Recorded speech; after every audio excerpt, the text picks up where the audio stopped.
Good morning, good afternoon, good evening, everyone. Welcome to another twin and multiple pregnancy webinar.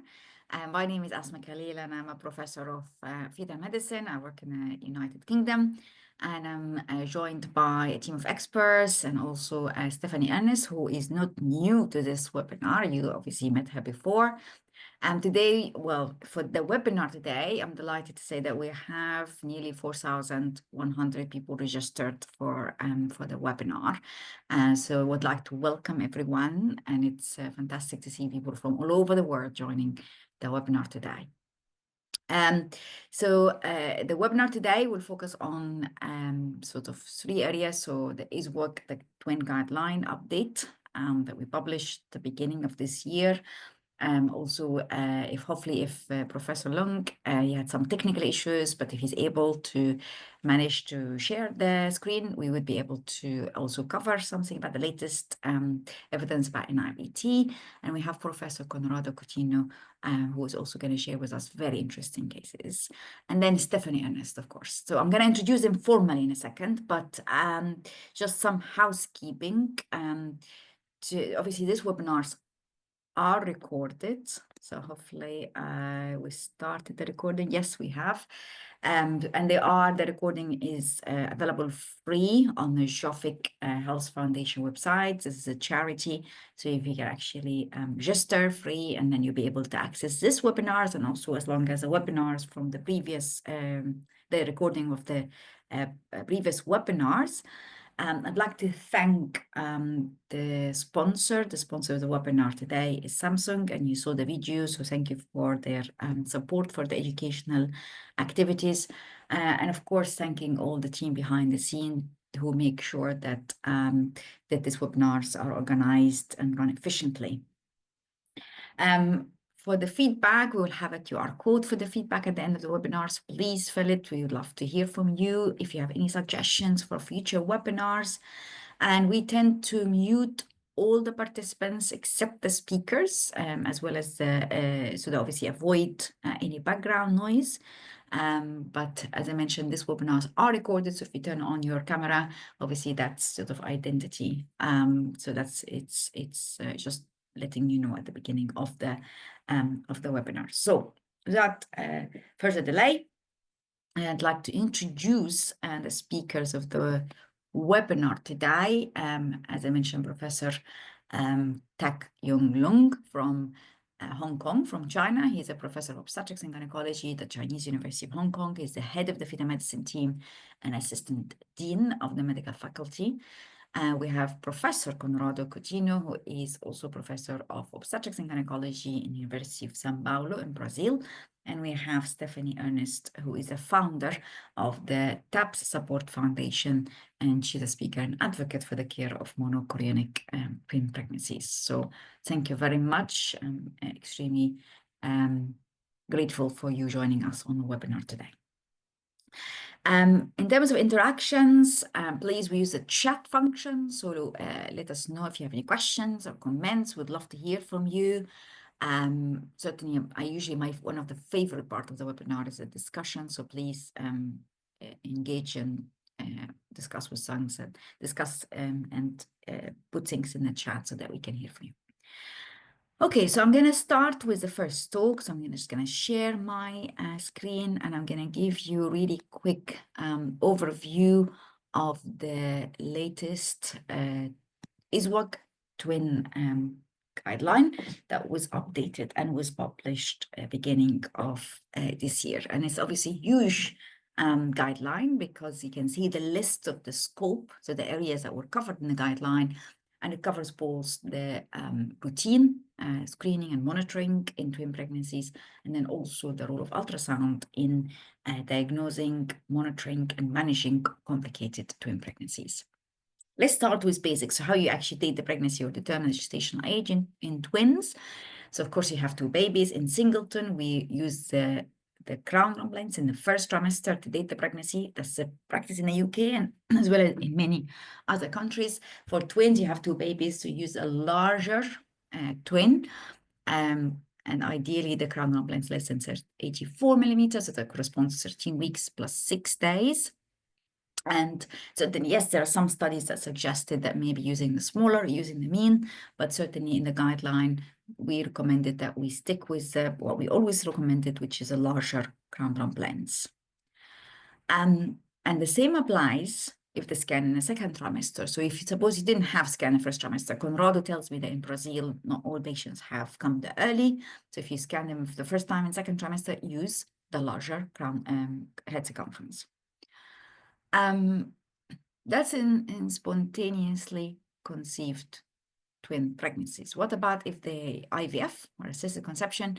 In this case, obviously, you already have, you can do the calculation from the age of the embryo and the date of transfer. What about the monitoring? You'll be very familiar with this figures, which is outlines that in dichorionic twin pregnancy, the first scan between 11 and 14 weeks. It's not unusual that a lot of twins would have had scans earlier than that, particularly if they had an IVF pregnancy. But if not, so 11 to 14 weeks where you do the dating, the labeling, the chronicity, most important thing, and then you offer screening for chromosomal abnormalities, depending on where you work. And then after that, the next scan is a 20-week anomaly scan, the biometry, the anatomy, assess amniotic fluid, and measure cervical length. And we do have specific recommendation about cervical length assessment in twins. And then after that, every 4 weeks, and then every 4 weeks, you measure both babies, you assess amniotic fluid, you calculate the estimated fetal weight discordance, very important. And then in Isuog guideline, we did actually recommend that we do the Doppler, the umbilical Doppler. I know it's controversial, but that's what we recommend.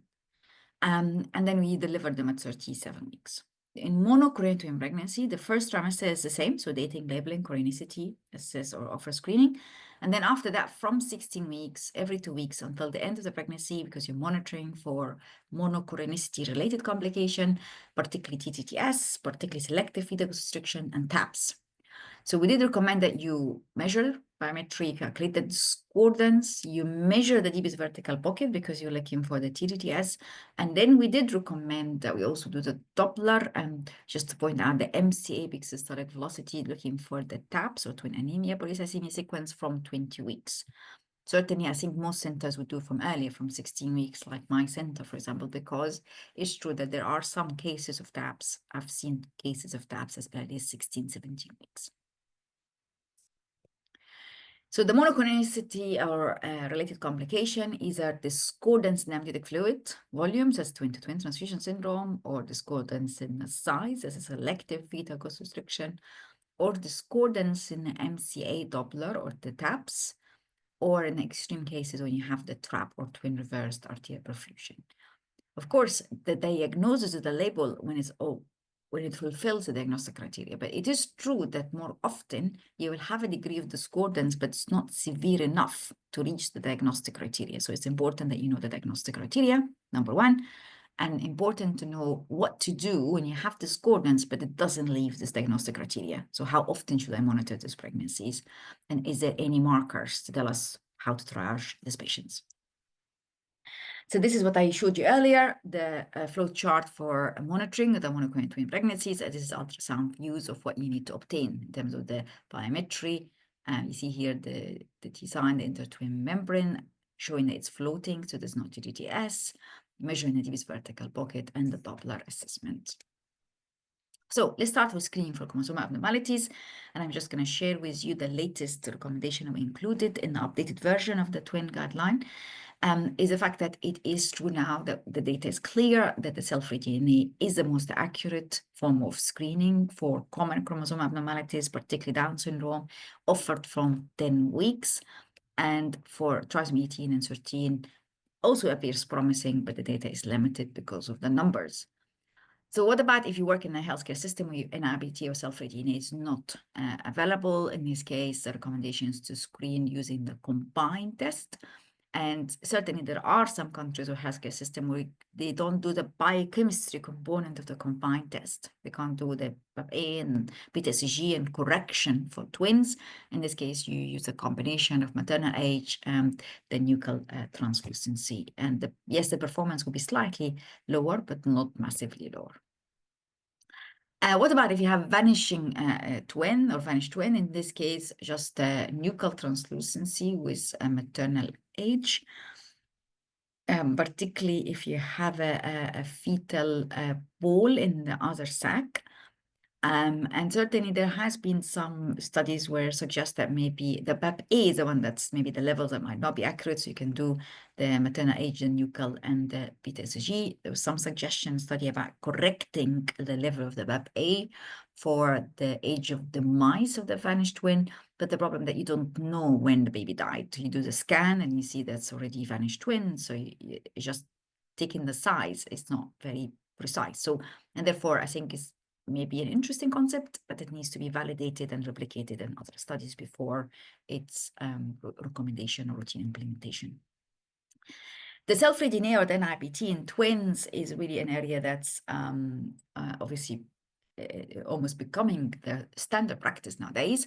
So do all guidelines routinely recommend an IBT for twins? Well, I put a list of the international guidelines, and you can see that now more and more of these guidelines are recommending an IBT or self-reading in twins. You've got the Americans, Isuog now is recommended, FIGO, that was say more evidence, but FIGO was published back in 2016 and currently will be updated.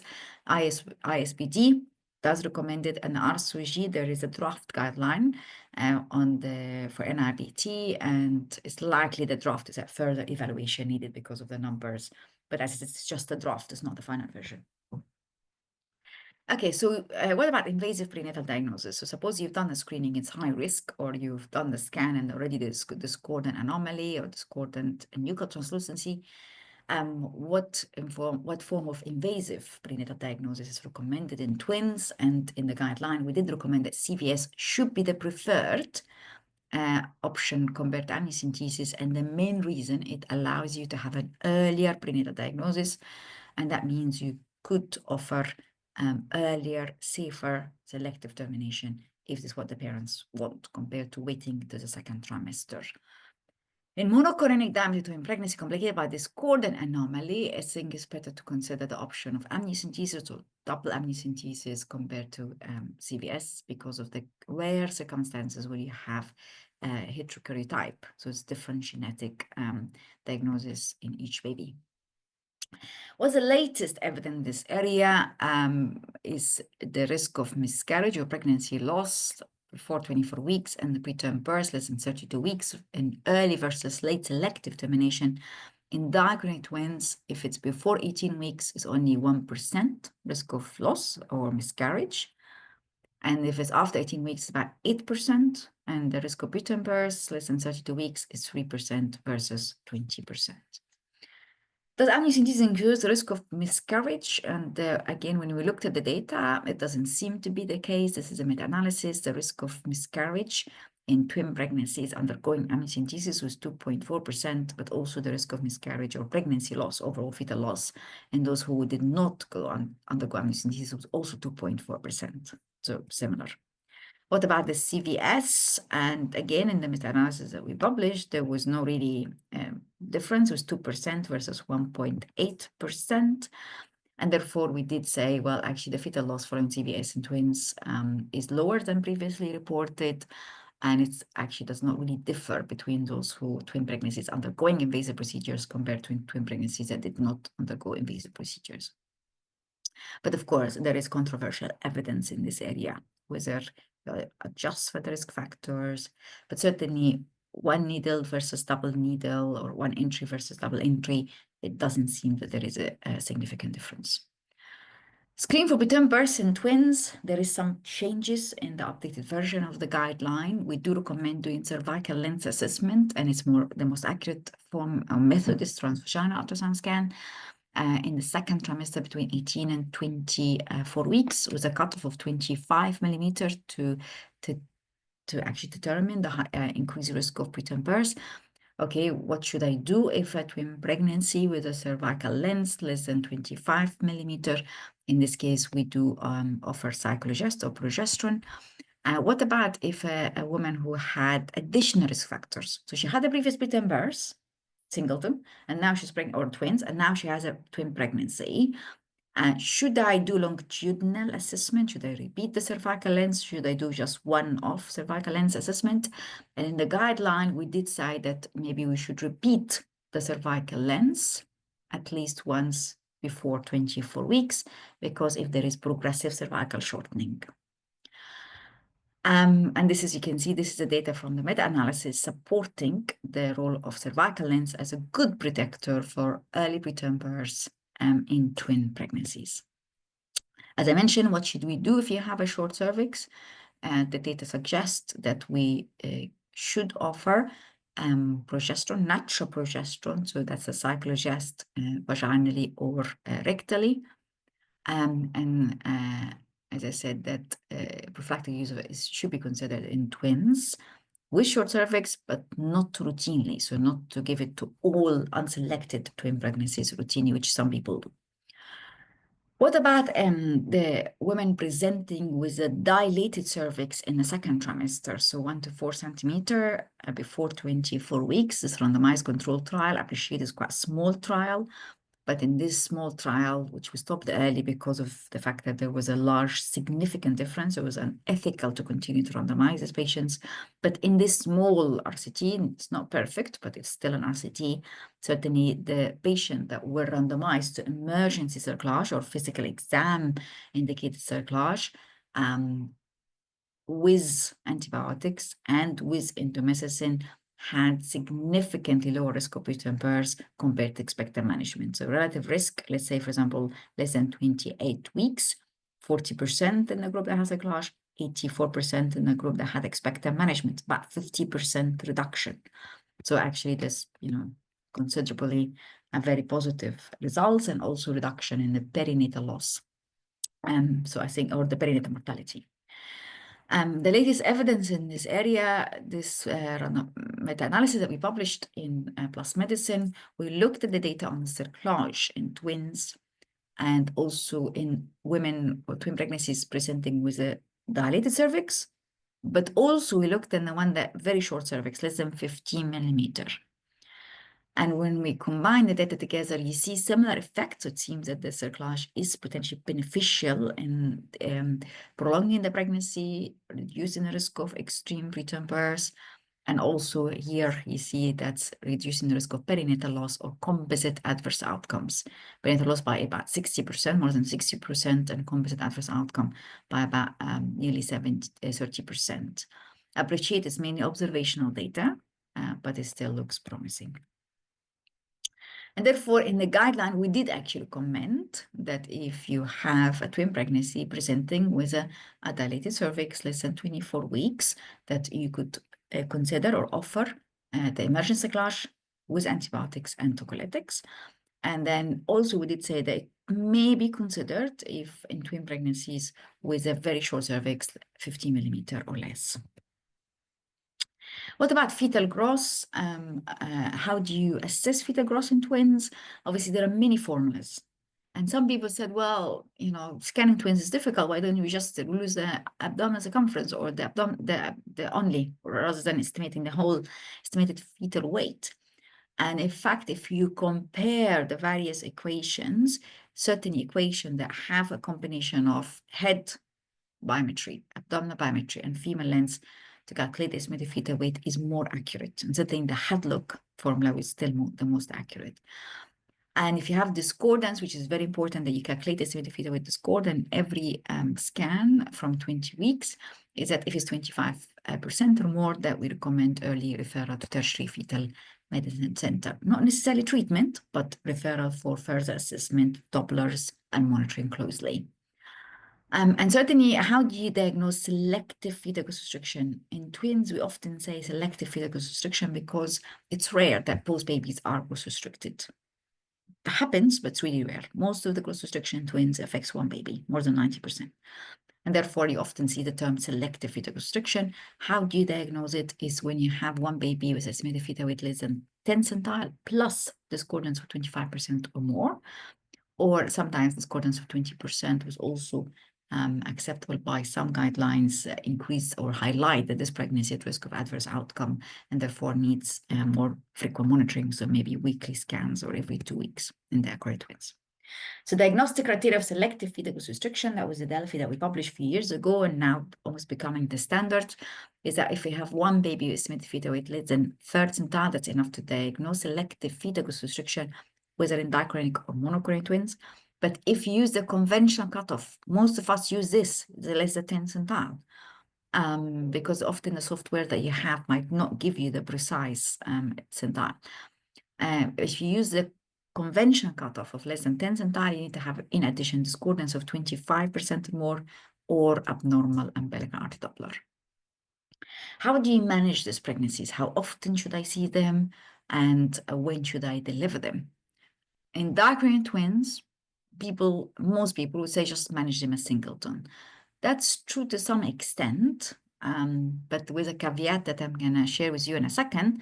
But actually, it's just the fact that we don't have a lot of evidence on managing this pregnancy. So that's why we manage them as singleton, but there are some differences. For monochorionic twins, it's a bit more complicated because the fact that they share one placenta, and therefore, if the smaller baby is to die, there is about 30% risk that the larger baby would also die or have brain damage. And therefore, they're much higher risk pregnancy. They really need to be monitored very closely and by specialists. So the options for selective fetal restriction in monochorionic twin pregnancy is either monitor, so conservative and early delivery, or active fetal intervention in the form of laser ablation or cord occlusion. How often should I see these pregnancies? Remember the monochorionic twins, if they are uncomplicated, you see them every 2 weeks, correct? But if they are complicated, selective fetal restriction, we recommend it at least weekly, sometimes even more often later in pregnancy. And in dichorionic twin pregnancy, complicated by selective fetal restriction, every 2 weeks, sometimes more often if there is abnormal Dopplers. Certainly if you're managing a selective fetal restriction in monochorionic twins and you have evidence of substantial risk of fetal demise in the smaller baby, so abnormal ductus venosus, reverse A-wave and ductus venosus, which will indicate increased risk of demise of this baby, you need to do something. And this something, it depends on the gestation. So if it is after 26 weeks and you work in a country where you can have access to early neonatal care, so have high-level neonatal units, in this case, you consider delivery after steroids and magnesium sulfate for neuroprotection. If it is early, before 26 weeks, where you think if you deliver the pregnancy, those babies likely to die, in this case, we should consider active fetal intervention, either laser or selective termination. When you deliver these pregnancies in monochorionic twins with selective fetal restriction, depends on the type, and we have the Gratakos classification. So type 1, when you have the positive indastolic flow in the umbilical artery Doppler of the smaller baby, the good type, low risk of progression, low risk of demise of the smaller baby, you can reach out to 34, 36 weeks.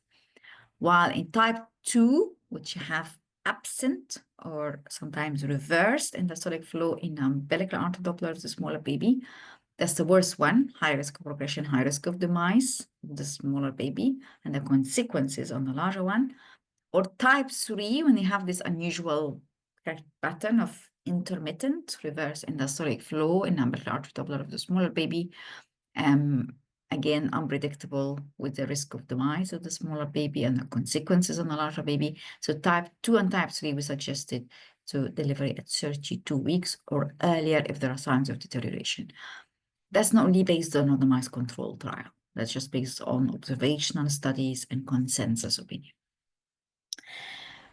I mentioned choose selective fetal restriction in dichorionic twins. Many people would say just manage them as singleton. Well, yes, but that's not really supported by evidence. I think what's clear is that before 29 weeks or even 30 weeks, we would really strongly advocate expectant management, so not to deliver because of the risk of iatrogenic prematurity to the larger twin, which is a healthy one, the one that has slightly better prognosis. Of course, if the woman develops preeclampsia, you have to deliver for maternal indication. But certainly before 29 weeks, expectant management.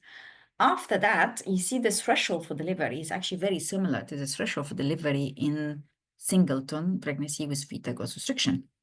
And then this was added to the new guideline. This is with no evidence whatsoever but this is the same concept of the fact that manage them as singleton fetal restriction. As I mentioned, that's not supported by any evidence at all, but this is if you use computerized CTG, that's the cutoff according to the STV, the short-term variation in the computerized CTG.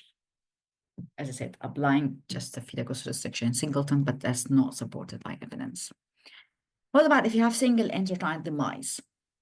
Well, of course, it's a very sad situation, and often you have to counsel the parents. Often there's a pressure on you to deliver early because they worry about the baby that's alive. And I think you really should resist hard early delivery because it's not necessarily beneficial unless you have evidence that the baby that's alive will die, abnormal heart monitoring, abnormal CTG or something. In this case, you really need to resist the desire or the temptation to deliver this baby because of the risk of iatrogenic prematurity. What should you do? Well, you should, number one, do the detailed ultrasound scan looking for the cause of the death. So if it's monoclonal twins, there is TTTS, polyhydramnios, oligohydramnios, for example. So that may be acute form of TTTS. We missed the TTS, for example. But in terms of the risks that you need to probably counsel the parents is the risk of demise of the co-twin, the surviving co-twin, the risk of preterm delivery, the risk of postnatal brain abnormalities in the surviving twin, the risk of neurological abnormality. And you see here in monochorionic twins versus dichorionic twins, monochorionic twins are always much higher, of course, compared to dichorionic twins, except the risk of preterm birth. We can see that both actually high. Yeah, so the risk of preterm birth is very high, and therefore, certainly, and traditionally, if the pregnancy is beyond 24 weeks, for example, and is still premature, people would consider giving a course of prophylactic steroids. But certainly, with the trend of moving away from giving routine steroids, I think people are trying to be a bit more sophisticated in terms of triaging who the pregnancies that would be really high risk of preterm birth. And then a few years ago, we actually wanted really to see this risk of preterm birth. Does it differ according to the gestational age of the single intrauterine demise? And here, this is a large data of more than 3,000 twin pregnancies, the historic data. And then if you see that the risk of preterm birth less than 34 weeks differed according to the gestational age at single intrauterine demise. So if it happens in the first half of the pregnancy, you see was a lot less compared to if it happened in the second trimester or if it happened in the third trimester. So in the third trimester was obviously the risk a lot higher. Yeah, so it differs. So if you have a single intrauterine demise in the first trimester, let's say in monochorionic twin pregnancies, I think the risk of preterm birth is, yes, it's increased, but it's not very high and definitely does not warrant giving prophylactic steroids. So in single intrauterine demise in monochorionic twin pregnancies, this is a useful flow chart about how you manage this pregnancy. So detailed scan, trying to look for the cause. You do the Doppler assessment, particularly the MCA big systolic velocity, because you're looking for the evidence of hyperdynamic circulation. And many centers would consider giving transfusion if there is a recent demise and there is high MCA big systolic velocity in the surviving twin. You counsel the patient, and then you still need to do an assessment biometry Doppler every 2 weeks because this pregnancy is still at risk. And then we do an MRI 4 to 6 weeks after the diagnosis of single intrauterine demise, looking for brain abnormalities. There's no point doing the MRI straight away because you're not going to see things. You need to give time for the damage to become obvious and detected by imaging. And then we still deliver at 34 to 36 weeks because of the residual risk. We give steroids, but this is not supported by strong evidence. And then we do offer post-mortem examination of the baby that died and placental examination of the placenta. Complication unique to monochorionic twin pregnancies. I mentioned the TTS, the selective fetal restriction monochorionic twins, which I already just covered, the TAPS, and then the TRAP. So let's cover them and share with you the recommendation of the updated guidelines. So TTTS is an oligohydramnios polyhydramnios sequence. How do you diagnose the oligo? When you have the deepest vertical pocket less than 2 centimeters, regardless of gestational age. But if you have the polyhydramnios, depends whether you are in the States or in Europe, In the States, it's just the 8 centimeter cutoff to diagnose polyhydramnios in the recipient twin. In Europe, we have different cutoff. So before 20 weeks is 8 centimeter, after 20 weeks is 10 centimeter. And a few years ago, we proposed that before 18 weeks, you should use 6 centimeter to diagnose polyhydramnios in the recipient baby rather than the 8 centimeter. And that was supported by the fact that if you look at the reference chart, the 8 centimeter cutoff for polyhydramnios before 18 weeks is too high. And we all have come across cases where you have typical features of TTS, normal Doppler, the cardiac changes, but the deepest vertical pocket does not reach the 8 centimeter cutoff. And most people nowadays for early TTS are using the 6 centimeter cutoff, not the 8 centimeter cutoff. How do you stage? So once you make the diagnosis of TTS, we have the Quintero staging. It's not perfect, has been criticism, but it remains be the most common classification system that's used. And of course, if you still seeing the bladder and the Dopplers are normal, that's a stage 1. If you're seeing polyhydramnios, oligohydramnios, you've been scanning for a long time, you can't see the bladder in the donor, that's a stage 2. Once you have abnormalities of the Doppler, that's a stage 3. And the typical Doppler abnormalities would be abnormalities in the umbilical Doppler in the donor, abnormalities in the ductus venosus in the recipient. And then if you have hydrops on one of both babies, often the hydrops is in the recipient, that's a stage 4. And you have demise of one of both babies, that's a stage 5. So remember I mentioned earlier in the flow chart that we should monitor monochorion twin pregnancies every 2 weeks because we're monitoring for the TTTS, measure the deepest vertical pocket. And I did also mention you need to know the diagnostic criteria, but also you come across many cases where there is discordance, but it does not reach this diagnostic criteria. So are these pregnancies still at risk? How should I monitor them? And certainly if you have amniotic fluid discordance and how you define that, traditionally people would use it when you have difference in amniotic in the deepest vertical pocket of 4 centimeter or more.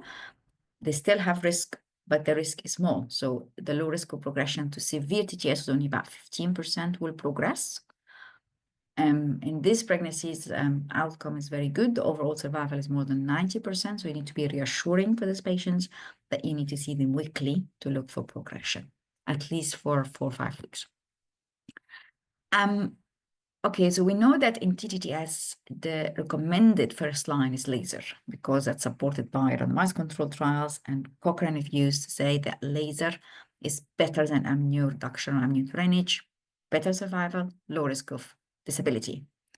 What about for stage 1 TTS? The evidence is all about stage 2 or higher, 2, 3, 4. What about stage 1? Should we offer laser routinely? And the answer is no. This was a randomized controlled trial that included stage 1, asymptomatic, 16 to 26 weeks with a cervix that's more than 15 millimeters, so a long cervix. The trial was stopped early because they had difficulty recruiting after 7 years, but the trial found no difference in outcome between doing the laser straight away or expectant management monitoring, and if it progresses, you offer laser. Therefore, there's no point in offering laser surgery for stage 1 TTS asymptomatic with a long cervix, only if they progress or they become symptomatic or they have short cervix. Of course, for TTS, as I mentioned, laser is recommended for stage 2, 3, and 4, and conservative management for stage 1, asymptomatic with long cervix. If there is any role for serial amnio reduction or amnio drainage, and the answer is yes, particularly if you work in a healthcare system where you don't have access to laser, and if it's beyond 26 weeks. And certainly cases, sometimes we have acute TTS in the third trimester, and in this case, we don't always do laser, sometimes we do amnio drainage.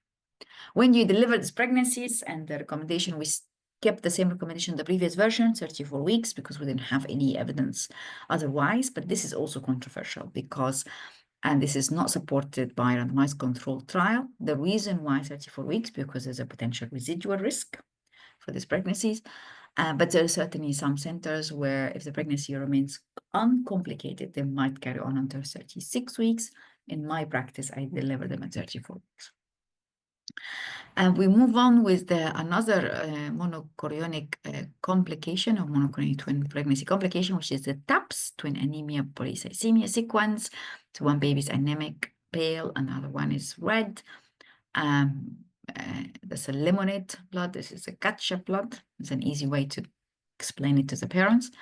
And it occurs because of the very, very tiny anastomosis, intertwin anastomosis that allow the passage of the red blood cells from the anemic twin, the donor, to the polycythemic twin, the recipient, with no discordance in amniotic fluid volume. It occurs, most of the cases of TAPS occur post-laser, but there is still also some cases that occur spontaneously. The diagnostic criteria started postnatally when there's a large hemoglobin difference, more than 8 gram, with difference in the reticulocyte or the count ratio more than 1.7, and this having this tiny anastomosis in the placenta less than 1 millimeter. That's been transferred to diagnostic criteria antenatally for us. We can detect it by ultrasound scan to the anemic one, big systolic velocity in MCA more than 1.5 millimeter, and the recipient is less than 1 mom. That was the initial diagnostic criteria. But that's been questioned by a number of researchers because this diagnostic criteria, less than 1 mom for the polycythemic twin, more than 1.5 mom for the donor or the anemic, has sensitivity only of less than 50%. That means you miss some cases of TAPS. Specificity is 100%. So once you have it, it's TAPS, but you miss a lot of cases that have TAPS. And therefore, the Dutch team suggested or proposed to use the cutoff. So rather than individual cutoffs, you use this difference in the peak systolic velocity in MCA, so the delta. And they suggested that if you use a difference of 0.5 mom, you increase the sensitivity from 46 to 83%. So you pick up more cases. The German, so Professor Kurt Hecker, suggested even 0.373, so even a lower cutoff to increase the sensitivity even further to more than 90%, that you start losing the specificity. So that created a lot of confusion, which diagnostic criteria to use. And then we published the Delphi, which I think is a very reasonable diagnostic criteria because it reduces the false positive to the cases that not necessarily really TAPS, and you end up by sort of monitoring a lot of them and they're fine, and also not missing cases of TAPS. So the Delphi, you 1.5 mom for the anemic, but instead of the 1 mom, you go lower, so 0.8 moms, so more severe cases. And also you include the discordance of 1 mom instead of the 0.5 mom. I hope I didn't confuse you. The TAPS, there is a number of management options for TAPS. There's no robust evidence about what's the best management option. There is an ongoing RCT called TAPS, led by the Dutch team, which is randomizing to either laser or other intervention.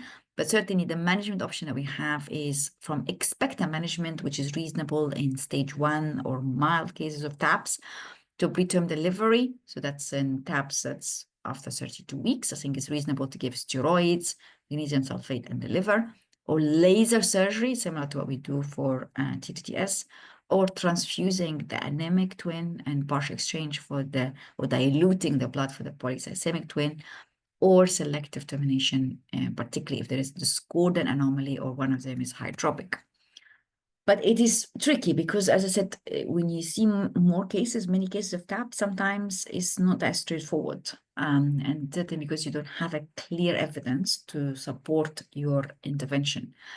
So the TAPS registry, where we had about 300 cases, more than 300 cases of TAPS, you see this is the risk of perinatal mortality, that's for counseling, severe neonatal morbidity, according to the 5 management options that I showed you: expectant, laser, transfusion, selective termination, or early delivery. And you can see the perinatal mortality is not hugely different, actually. Obviously, only the selective termination, but by definition, you lose 1 baby, yeah? So the 7%, just be careful because you only have 1 baby left anyway. And the severe neonatal morbidity is similar also. There's not really massive difference between the various intervention. Again, the selective termination has the lowest because also you only have 1 baby left. But if you see the time between the diagnosis to the delivery, you see that actually there's a difference. So here the Selective termination, of course, they have the longest period, so followed by the laser, followed by expected management, followed by the transfusion. So there might be difference. So the TAPS trial is randomizing TAPS cases, stage 2, to either laser or other form of intervention. And then it's still ongoing trial, so we don't know the results yet. So what did we include as a recommendation in the Isuog guideline? We did recommend that you look at the MCA Doppler routinely from 20 weeks. If there's discordance, you should obviously consider the diagnosis of TAPS. And we did acknowledge that the fact that we don't have robust evidence on what is the best management, and therefore the management should be individualized. We did recommend that we should be monitoring for or screening for TAPS, and the fact that on all cases of monoclonal twin pregnancies, even uncomplicated, and certainly all cases that had laser for TTS. We also recommended that there is a form of prevention. So in order to try to reduce the risk of post-laser TAPS, in this case, you should do the Solomon technique to reduce the risk of post-laser TAPS. The monitoring of TAPS, as I mentioned, so from 20 weeks, we did recommend that we should do the MCA peak velocity in all twin pregnancies. Finally, what about the TRAP, or twin reversed arterial perfusion, which is nowadays should be really diagnosed in the first trimester. So this is a twin monoclinic twin pregnancy, and it can happen in either diamniotic, but also can happen in monoamniotic twin pregnancies, where you have the bump twin completely normal anatomically, but you have another, which is a trap, which is often quite malformed twin, malformed fetus with often no cardiac pulsations, but there is a reverse flow in the trap mass, and the risk is mainly really that the bump twin, because of this extra volume on the heart, suffers heart failure, and therefore risk of demise of this of the bump twin. So the key features is one twin that's normal, the other one is very malformed with various forms of malformation. Often the lower limb is the one that's only present, and then the keys, no cardiac pulsation. The key thing is to demonstrate the reverse flow in the trap mass. The management options is either doing nothing, and there is a risk of losing the bump twin, or offering a form of fetal intervention. And this could be from either doing a laser, intrafetal laser, very simple procedure done in the first trimester under ultrasound guidance, or doing radiofrequency ablation, again, it's ultrasound guidance, or doing the laser, like what we do for endoscopic laser ablation, like what we do for GTS, or cord occlusion of the trap. But often it's not easy because they tend to have very short umbilical cord. Regardless of the intervention, really the survival rate has been quoted about 80%. The controversy about the intervention for TRAP is mainly about the timing. Do you intervene in the first trimester? Often most cases are now diagnosed in the first trimester, so you do intervene in the first trimester once you make the diagnosis, or do you wait until 16 weeks? And the rationale behind waiting is, of course, first trimester intervention could be associated with risk of miscarriage, and the fact that some of them will have spontaneous cessation of the blood flow in the trap mass. So that's maybe suggests that it's okay to wait until 16 weeks. But actually the downside of the rationale behind interfering in the first trimester is that while you're waiting between 12 and 16 weeks, there is you lose a significant proportion. So when they come back, you have a demise of the bump twin, which is quoted about 60%. And therefore, that's the rationale behind this TRAPPIST trial, randomized controlled trial, randomizing to early versus late intervention, and because of this potential risk of losing the bump twin between the first trimester and the second trimester. So I hope that I did really a very quick overview of a massive guideline and shared with you sort of the most important recommendation in the guideline. I hope that I didn't rush through it, but it was a lot to cover. So I'm going to stop here. And of course, as I said, I will encourage you, if you have any questions or comments, just put them in the chat, and I'm sure we will have a lot of discussion at the end of the webinar. Great, thank you very much. So Professor Lung, are you able to share your screen or not? Yes, I'm ready. Fantastic. Perfect. Okay. So we're going to move on. I've already introduced Professor Lung. It's a pleasure to have you with us in the webinar today. And his talk will be focusing on the non-invasive prenatal screening or self-Regine in twin and higher order multiple pregnancies. Thank you very much. Thank you. Good morning, everybody. So I'm going to share with you the use of NIPS in twin and high order spontaneous pregnancies. As you may have known, I work in the Chinese University of Hong Kong, where the NIPS was originated from. I worked closely with Professor Dennis Low on this NIPS. Now, so this is a meta-analysis published in 2022, including 28 studies reported on the 50 cases of true positive trisomy 21 cases in twin pregnancies.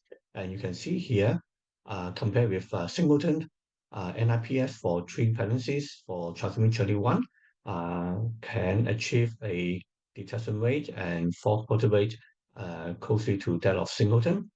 However, for trisomy 18 and 13, the sensitivity and the false positive rate is lower than that of singleton. But nevertheless, right, NIPS for twins is more accurate than first trimester combined screening, right? Which have only about 80% detection rate with a false positive rate of 5 to 10%. However, the main challenge is how to differentiate the psychicity and what is the accuracy in different psychicity that this meta-analysis has not addressed. Now, just a recap. Now, if it is a monozygotic twins, we suppose that the twins have the same genotypes, and therefore they will be either both of them may be either normal or both of them are abnormal. And we can treat these monozygotic twins as singleton pregnancies, and theoretically, because of two fetuses, the fetal fluorescence actually will be higher than that of singleton. Now, in case of dizygotic, we suppose that the genotypes could be different. So uh, the twin pairs could be either both of them normal, one of them abnormal, and very rarely both of them are abnormal. Now, in case that one is abnormal, the DNA released from the normal fetal placentas will dilate the fetal fluorescence of the abnormal one and increase the chance of a false negative. Now, so you have to remember these slides, which is very important. Now, so the x-axis is the fetal fluorescence and the y-axis is the Z score. Now, if it is a new point pregnancy, singleton pregnancies, the Z score should be within the range of -3 to 3. If it is a trisomy 21 pregnancies, then the Z scores increase with fetal fluorescence. And if the fetal fraction is less than 4%, a critical threshold, it's possible that even if it's abnormal, the Z score will fall below 3 and cause a false negative result. Now, if it is a twin pregnancies, we usually measure the total fetal fractions, right, shown here. Now, but then one of the twins may have a lower fetal fractions than the other, right? And in case one is abnormal and the fetal fractions of it is less than 4%, then you may miss these abnormal co-twins. Now, so to deal with this problem, what can we do? How can we ensure that individual twins' fetal fractions are adequate? Now, so we may consider to set up a high threshold.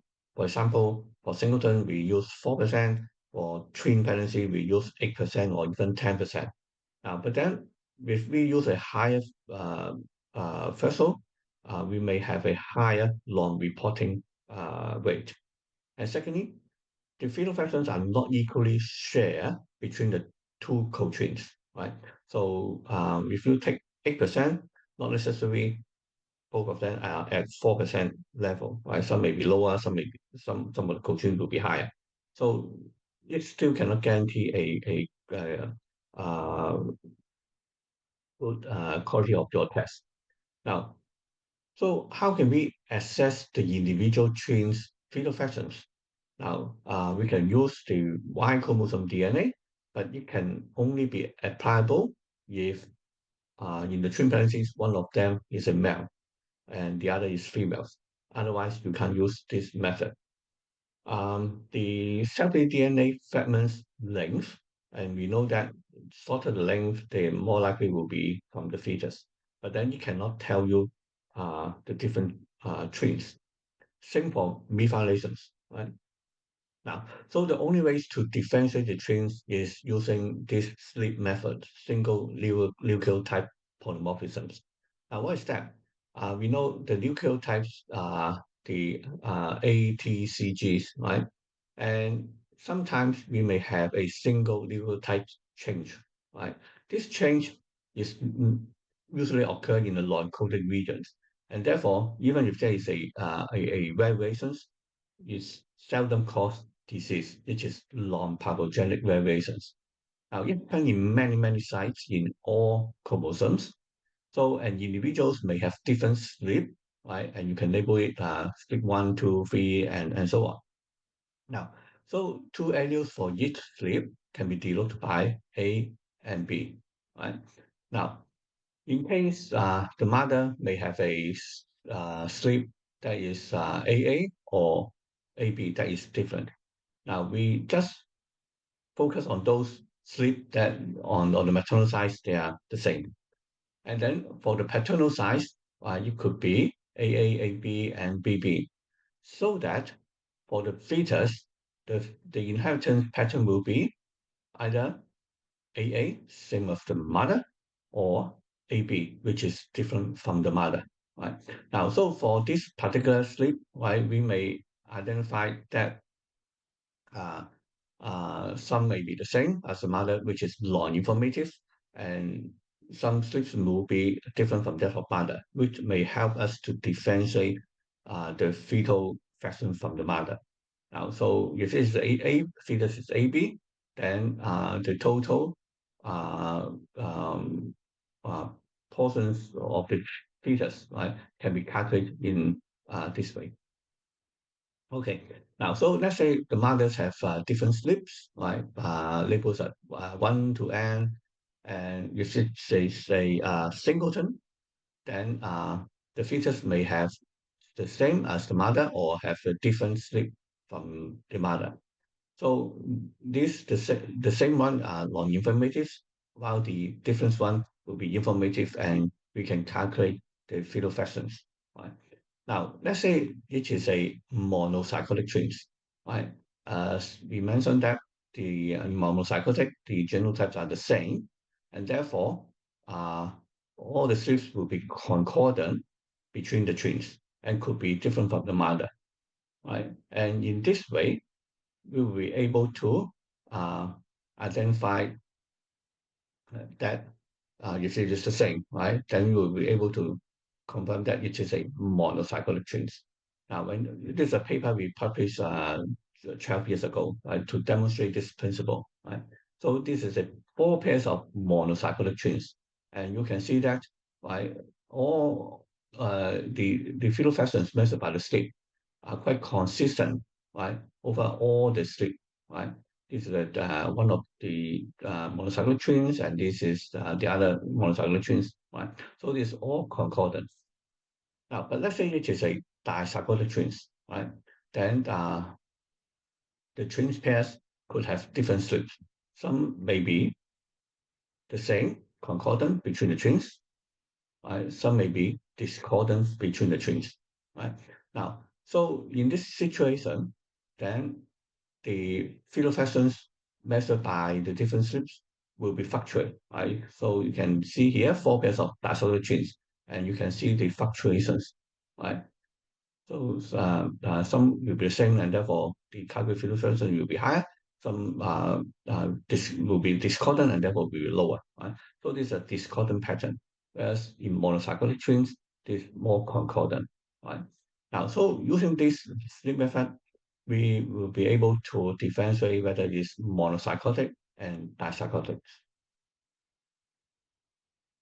And we can also calculate the total fetal fractions as well as the individual twins fetal fractions in this way.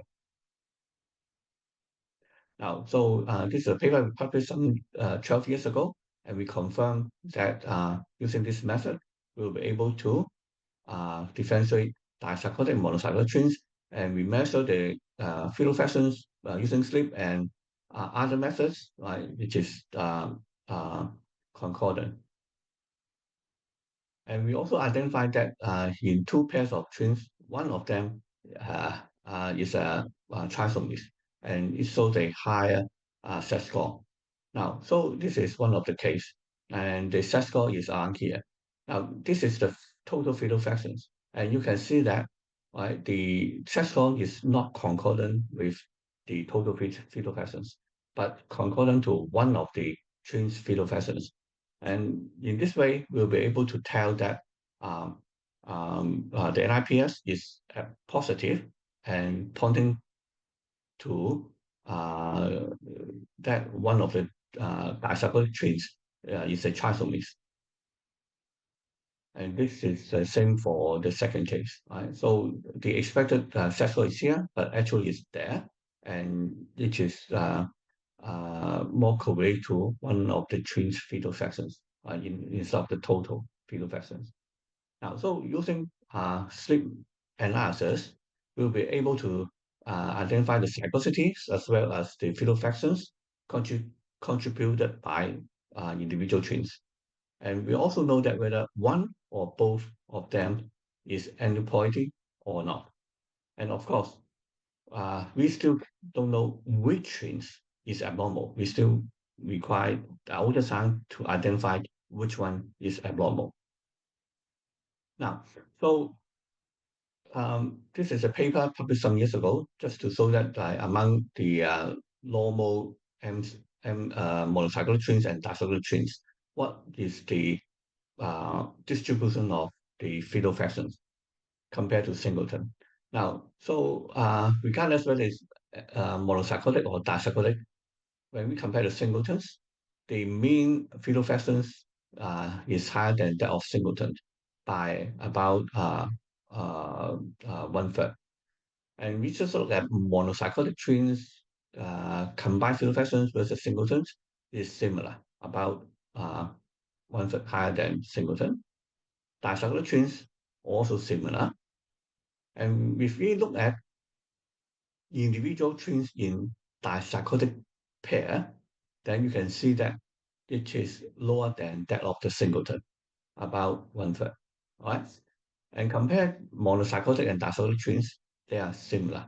Right. Now these findings indicate that if you use a singletons as a reference as one individual dichorionic twins, and usually the fetal fraction is about two-thirds of that of singleton, right? But then combined to a total fetal fractions, then it is two-thirds plus two-thirds will be one and one-third higher than that of the singleton. Now, so based on this, as we have mentioned, right? If we want to want to have a reportable NIPS result, the fetal fractions must be at least 4%, right? So each one must be at least 4%. Now, so here uh, indicate that now if the total fetal fraction is more than 10%, uh, the chance that one of the fetus fetal fraction is less than 4% is rather low, 2.8% only, right? If both of the fetuses have a fetal fractions lower than the threshold, the chance is very, very low. If you use the threshold of 2.8% as stated in some of the companies, then the chance is 0.59% and 0% respectively.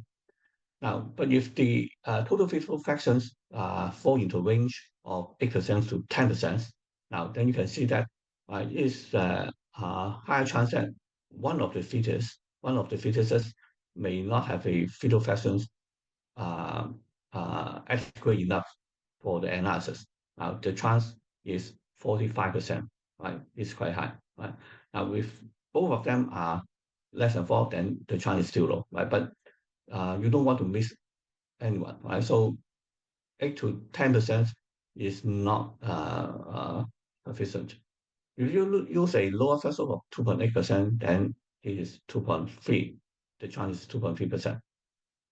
Now, if the total fetal fractions fall into 6% to 8%, then uh, uh, the chance that one of the fetuses have a fetal fraction less than 4% is 42%.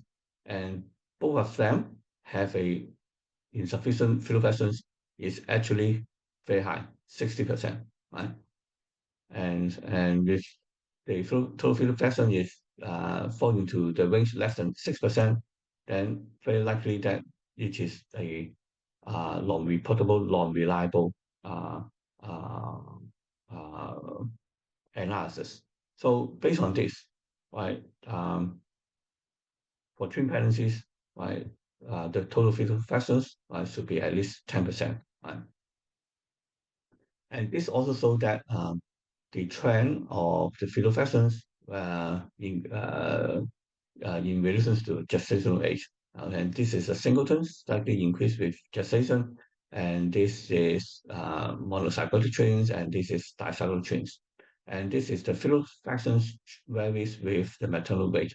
And you can see that both twins and single pregnancies, fetal fractions fall with the obesity of the mother. This is a paper published some years ago, a retrospective study of about 19,000 twin pregnancies, and 1.1% of them are found to be high risk, and 105 cases have the follow-up result available. And this is the result right here. And if this is monozygotic twin pregnancies, they detect all of the four trisomy 21 cases. So for monozygotic twins, although this number is not very high, this indicates that the accuracy is high. But this is dizygotic twins pregnancies here. You can see that the detection rate is only 88%, right? 88%, yeah. So this paper add into the previous meta-analysis that uh, the accuracy on NIPS in different psychosity. Now, of course, we also concerned about vanishing trees.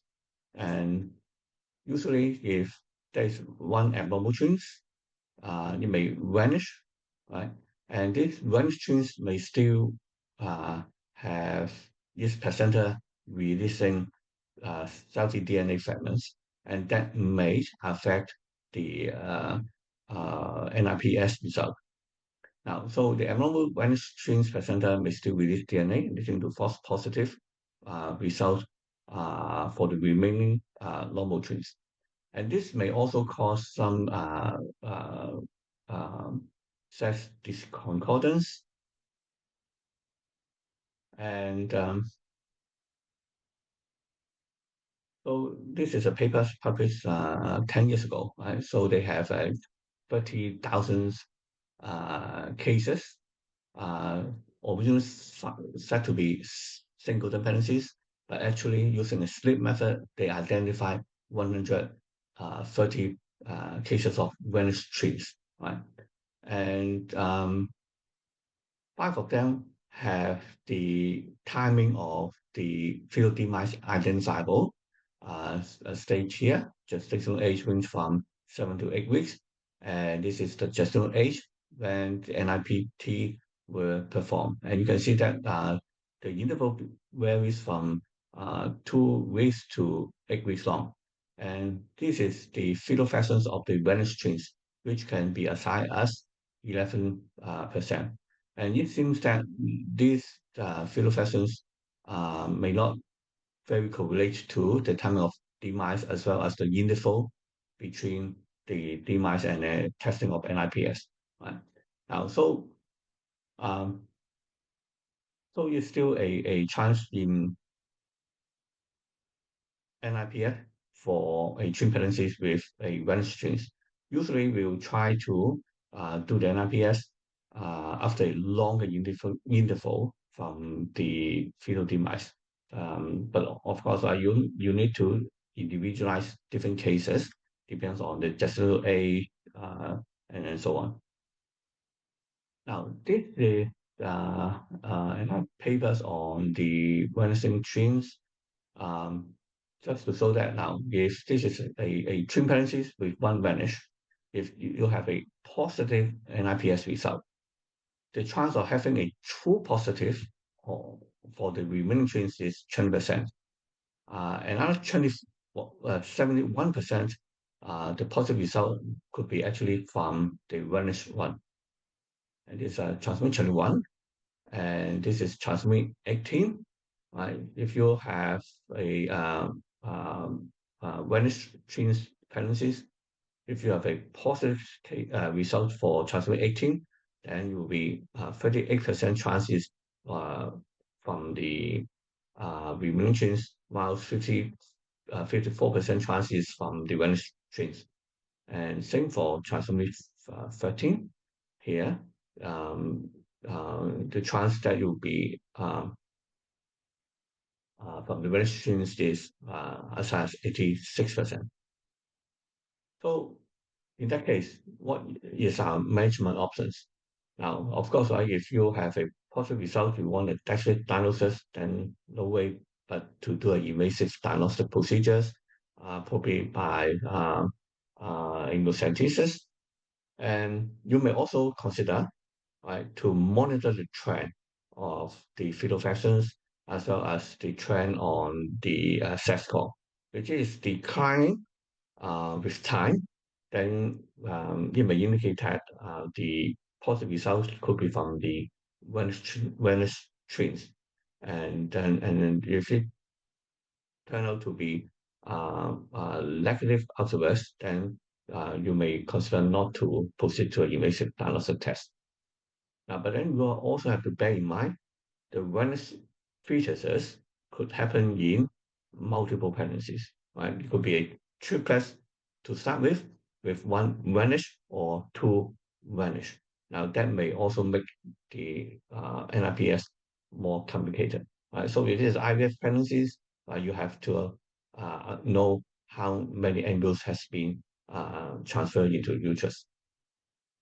Now, there's also an interesting finding from uh, sleep NIPS. Um, this is a report from 9,000 twin pregnancies with NIPS.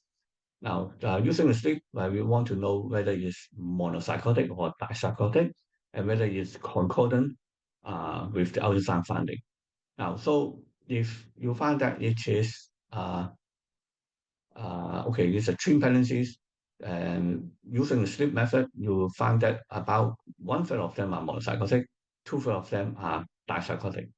Now, if you do a ultrasound and find that it is DCDA twin pregnancies, right? It could be either monozygotic or dizygotic. Then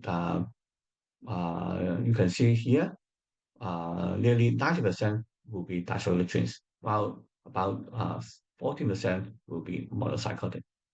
Now, if you do an ultrasound but you can't identify the communicity, then the chance will be one third monozygotic and two-thirds dizygotic. Now, more interesting is that if you think that under ultrasound, it is MCDA, MCDA, right? Of course, we suppose it's supposed that all of them should be monozygotic. But in this report, it shows that whilst majority are monocyclotic, there's 5% chance you will be dipsychotic. Now, this is very interesting finding. If you do ultrasound, you find that it is MCMA. Again, it's supposed to be monocyclotic. Then uh, actually 19% are dipsychotic. I was surprised with this result. How can we explain this? Now, of course, one of the possible reasons is that this is a retrospective study and the data is drawn from the database, and that could be a wrong entry or wrong ultrasound assessment. But of course, there's also some special situations that uh, Bicycle twins, right, could develop into MCDA placenta or even some interesting situations. Now, you may refer to my review papers published in AJOGs and in the best practice research clinical energy, right? I discussed about the pitfall in assessing the immunicity with ultrasounds in these two papers that you can refer to. Okay, now, what is the other use of NIPS? Now, for example, if you have selective fetal growth restrictions, one baby is bigger than the other, but then you're not certain about the chorion immunicity, right? Because the lambda sign is absent, and it's hard to differentiate whether it's monochorionic or dichorionic. And you may have to intervene with selective fetal reductions, or you may have to decide uh, the prognosis in case one of them may die in utero. Now, in that case, you may perform NIPS with a sleep platform. Now, if the sleep tell you that it is dipsychotic, then most likely that it is dichorionic. Then you think you will be uh,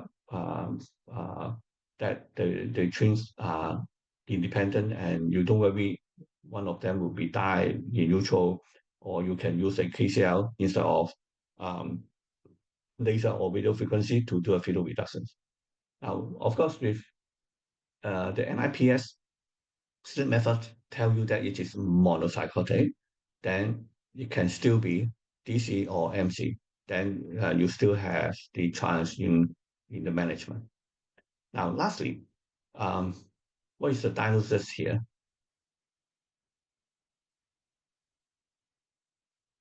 Here you see a fetus here, but one placenta and a mass there. What is the diagnosis? Now, in this case, you see a separate mass. You may think that it is a separate placenta, but it is more cystic in nature. Now, so you may suspect that it could be a normal twin, or it could be twin pregnancies with one normal co-twins, but the other is a molar. Right? Now, um, this situation, right, could be a dicyclic twins with uh, one disomy and one molar pregnancies. Now, sometimes it could be a monozygotic twins with triploidy. The fetus is a partial mouth, and the placenta may present with these cystic features. Now, in this situation, you may also consider to do an NIPS, right, using the split method, which will be able to tell you that it is not a singleton, but a dicyclic twins pregnancies, right? Or it may be a single pregnancy, but it could be a triploidy, right? Now, so the sleep may be useful in these situations, and in fact, this case report was published 2023, quite similar to my case um, I showed you. You can see that it's a normal placenta, normal co-twins, and this is sister placenta here. So this case also use the sleep method to identify that it is a co-twin with molar pregnancies. Now, okay. Lastly, How about NIPS for high-order multiple pregnancies? Now, unlike twin pregnancies, if you have a triplet or high orders, you may want to consider uh, elective fetal reduction. And if you want to reduce the number of twins, you don't want to reduce a normal one, leaving the abnormal one, right? So in this situation, you may want to do an NIPS just to see whether any one of the triplets may have a maybe an aneuploidy. Right? Now, at this moment, there's not much data on NIPS with high order multiple pregnancies. Um, but the principles is all about fetal fractions of individual triplets. Now, if it is a triplet result from spontaneous conception, um, which is very rare to have a tricyclic twin pregnancies, uh, it's more likely to be monocyclic, one split into three, or two embryos with one split into two, and therefore end up with DCTA. Now, in this situation, it is either monocyclic or dicyclic. You, I think you can still uh, perform NIPS, right? But you need to talk to the companies that offer the NIPS report. Now, if it is triplet result from IVF, then you could be trichotic. Now, of course, we can prevent this happen, right? We should restrict the number of embryo transfer to one or at most two to avoid tricyclic twin pregnancies. And we may also consider to do PGS before putting it back so as to minimize the chance of having uh, uh, aneuploidies in multiple pregnancies. This is more on the prevention side. Now, if you really have a triplet, you want to do an NIPS, you need to do ultrasound to determine the choromycities and look for any fetal malformations, and and then you may have to consider to do a sleep, and you may also have to use a high threshold for the fetal fractions and so on. Right? Now, of course, after all, NIPS is just screening. It's just screening. You have to accept that there will be uh, lower sensitivity and higher false positive rate. Okay, now so let me conclude here. NIPS in general is applicable in twin pregnancies. Accuracy is better than first trimester combined screening or second trimester biochemical screening. Uh, NIPS may need a higher threshold for fetal fractions, leading to a higher non-reporting rate.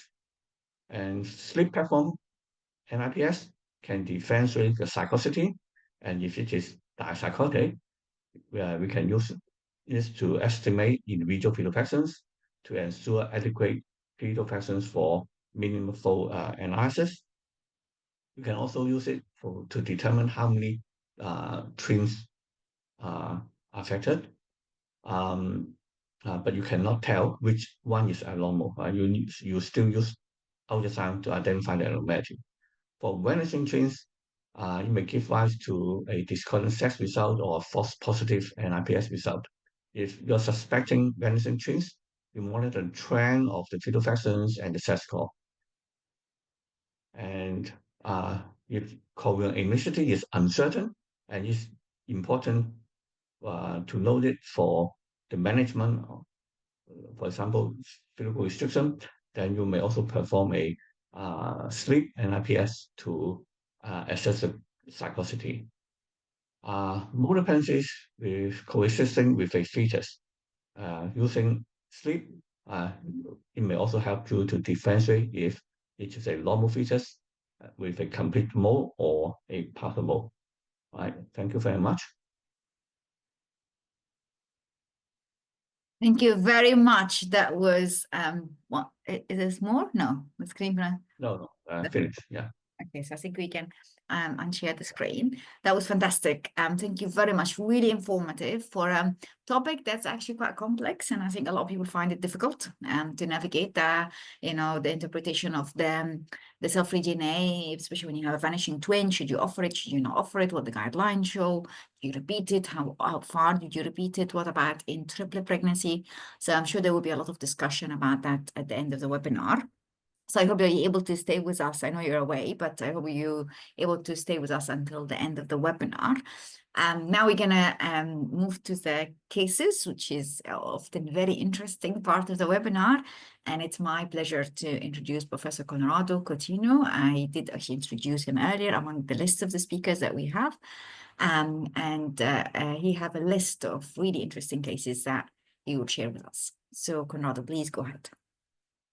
So thank you very much, Asma, for having me here, for always remembering my name. Well, it's a pleasure to collaborate with you.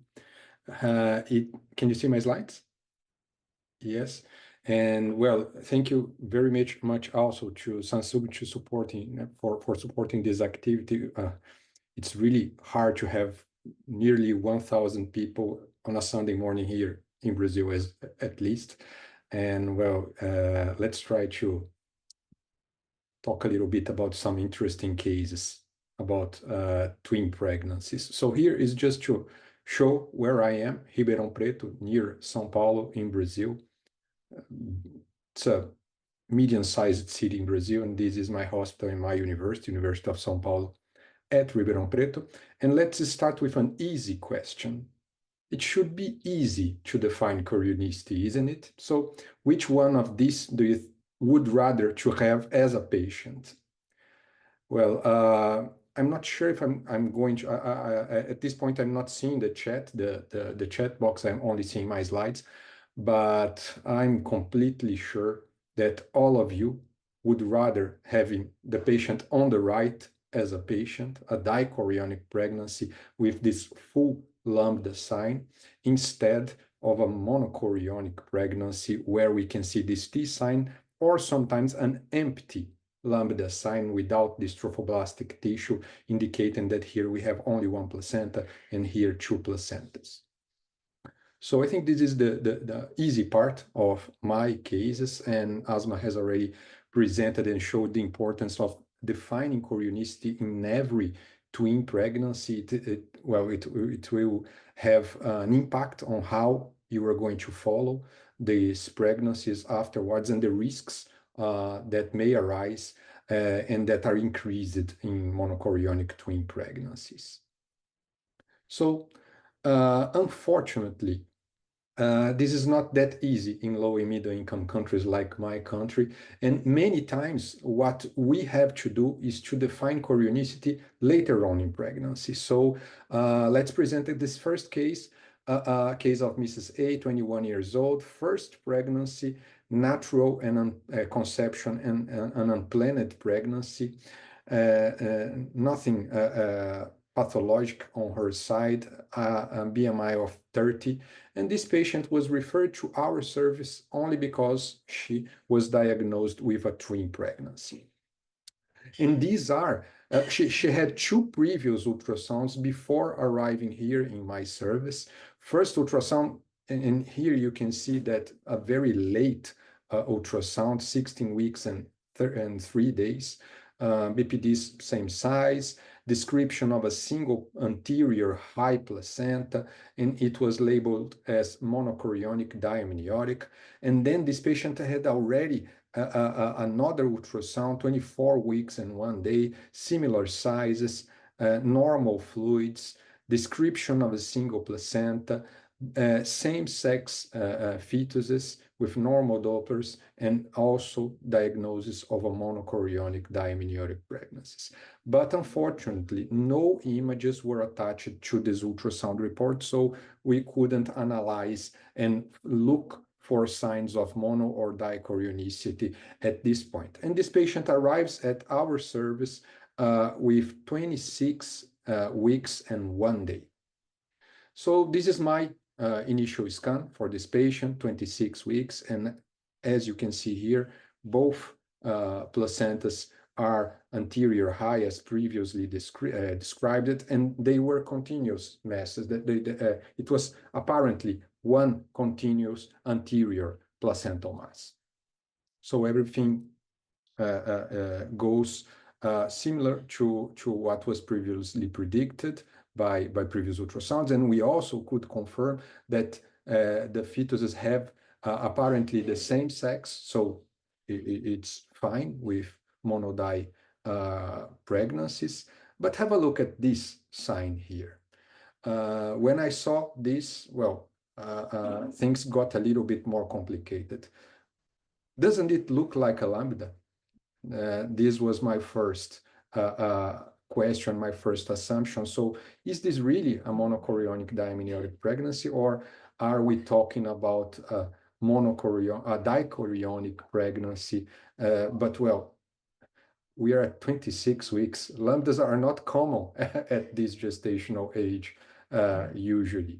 But well, I looked more closely, and it looked like a lambda for me. And then we carried on. And as you can see here, when you see monochorionic diamniotic pregnancy, you usually have to look for and to search for the membrane, the intermniotic membrane. It's not easy to see the intermniotic membrane, even at 26 weeks, when you insonate these membranes vertically. And you can see here that when you insonate this membrane vertically, it's almost easy to see. It's relatively thick, almost 2 millimeters of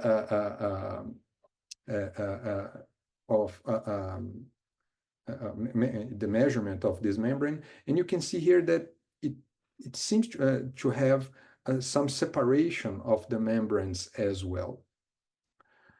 Next thing I tried to see was really if I could differentiate the number of membranes. And you can see here that, of course, there are different layers in this membrane. So at this point in time, my opinion was that probably we were talking, so same size babies, normal fluid, apparently a single placenta anterior high, same-sex babies, but with an apparent lambda sign, and that I already mentioned before, is not that common at this gestational age. Usually the lambda sign disappears after 20 weeks of pregnancy. A thick membrane, almost 2 millimeters membrane, separation of the layers, and my opinion at this point in time was that it was not a monochorionic diamniotic case, but in fact, it was more probably a dichorionic diamniotic case. And well, patient was, we always have doubts in this at this gestational age. So I would like to know if you would follow this case as a monodi or a dichorionic diamniotic case. What is your opinion?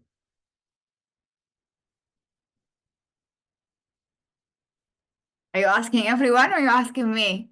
No. Well, everyone is invited to. Yes, I think there is. Unfortunately, I cannot see Yeah, I the can chat. tell you. I can tell you. So Moses said dichorionic diamniotic, Dahra monochorionic diamniotic, Cucumber MCDA, Gafoor DCDA, Duddy MC. I mean, they're like okay, they're mixed really. Some are Yeah. MCDA, So some die. now I managed to open the chat here. It will Yes, you cover can my see it. screen, but okay, we are trying to move on. So, Yes. well, I must say that at this point, well, this is so frequent in my country, asthma, so frequent that I have personally done more than 1,000 mid-trimester ultrasound in twins, and I'm really comfortable diagnosing chorionicity after 20 weeks of pregnancy. And we follow this pregnancy as die after this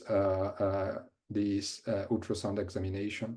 And in fact, what happened, these are the postnatal results of this baby. Male, nice weights at 35 weeks, but you can see here different blood types, and the pathological report was dichorionic diamniotic. So it was really a case of die pregnancy. And well, we had two previous ultrasound signs that were saying that it was a monodi. And well, of course, first ultrasound was done at 16 weeks, not between 8 and 13 weeks when it's easier to do the diagnosis. But well, this case, I bring this case, and I also like to discuss this kind of cases because, well, we have problems seeing these patients early on in pregnancy, and sometimes we have to know how to diagnose chorionicity after all. Yeah. Would you like to say something else, Asma, or the colleague? Yeah. I mean, I think what you showed me, which is, I mean, the lambda sign was so clear. And actually also the thickness of the endothelial membrane, I think for me, and I see loads of twins, it looked like thick. And so for me, I would have say it's dichroic twins. I think also you did. But actually, interestingly, there's still many people said they're monochorionic diamniotic. But and then I think I'm just following the comments, and they say, well, if you have managed as monoclonal amniotic, it would have been safer, and actually you probably have the same outcome. So yeah, but I think it's interesting. We had a discussion before about that in many countries, probably not all pregnancies have first trimester scan because they don't come to the healthcare professional and have an ultrasound scan that early. And therefore, I think you, because you see many of them for the first time in the second trimester, you said, well, I'm comfortable to actually say it's a diachronic or monochronic. But there's so many comments. I mean, there's very fantastic engagement from people commenting on your case. It's late. Yeah, No, and there's a very interesting comment here saying that when in doubt, I manage as monodi. No doubt about it. You have to manage as monodi. But well, asthma, I'm sure asthma would follow this one as di, and I also have seen so many of these cases that we follow as dichorionic. But well, in doubt, ever, always follow as monodi. It's better for the patient. It's safer for sure. correct. I would just like to show some complementary slides here, saying that, well, let me, now the chat is in front of my slides here. Let me close it.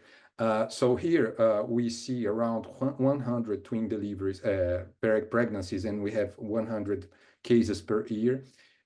These patients don't have a problem to do ultrasounds. Most of them come with at least one in median, one ultrasound. Some of them arrive at our service after 4 ultrasounds. They usually arrive here at 14 weeks. So you can see that when I receive these patients, we are not able to do 11 to 14 week scans anymore because, well, there's some delays in our system. And what is striking is that we would like to see the ultrasound reports, and there's no information about chorionicity, or the information is incomplete in 45% of reports. This is really impressive. And for all cases that arrive here in my service, I don't agree with 20%, or there is no previous information, or I don't agree in 1 in 5 cases with the chorionicity definition. So there is a lot of disagreement, and I would like to show you how I try to define chorionicity in the second trimester. First thing, and I know that Professor Leung published really nice 2 papers about pitfalls in defining chorionicity. Of course, this is not going to apply for all cases, but we have rare cases where doubts might remain. But for the majority of cases, if we look for completely separate placentas, this would be the case of defining dichronicity, and it happens, and this is the case in almost 50 to 60% of cases. If the placentas are similar, like this case that I presented, we are going to look for the fetal sexes, and if we have different genders, we might imply that this is dichorionic, and this happens in 55% of cases. If the placentas are the same, the sexes are similar, we can try to look for lambda sign. This is what we have done in this particular case, and this would be it would be possible to define chorionicity in almost 70% or nearly 70% of cases. And then if everything is similar and no lambda sign is seen, I look for placental width and separation of membranes. And usually when we see less than 1.5 millimeters. So the hint here is monochorionic placentas are really difficult, intertwin membranes, not placentas, are really difficult to see. You have to look for it. If you insonate them vertically, usually you don't see, you have to insonate them perpendicularly. And if they have around 1 millimeter, but less than 1.5 millimeter, probably they are more prone to be monochorionic diamniotic. If they are closer to 2 millimeters, they are probably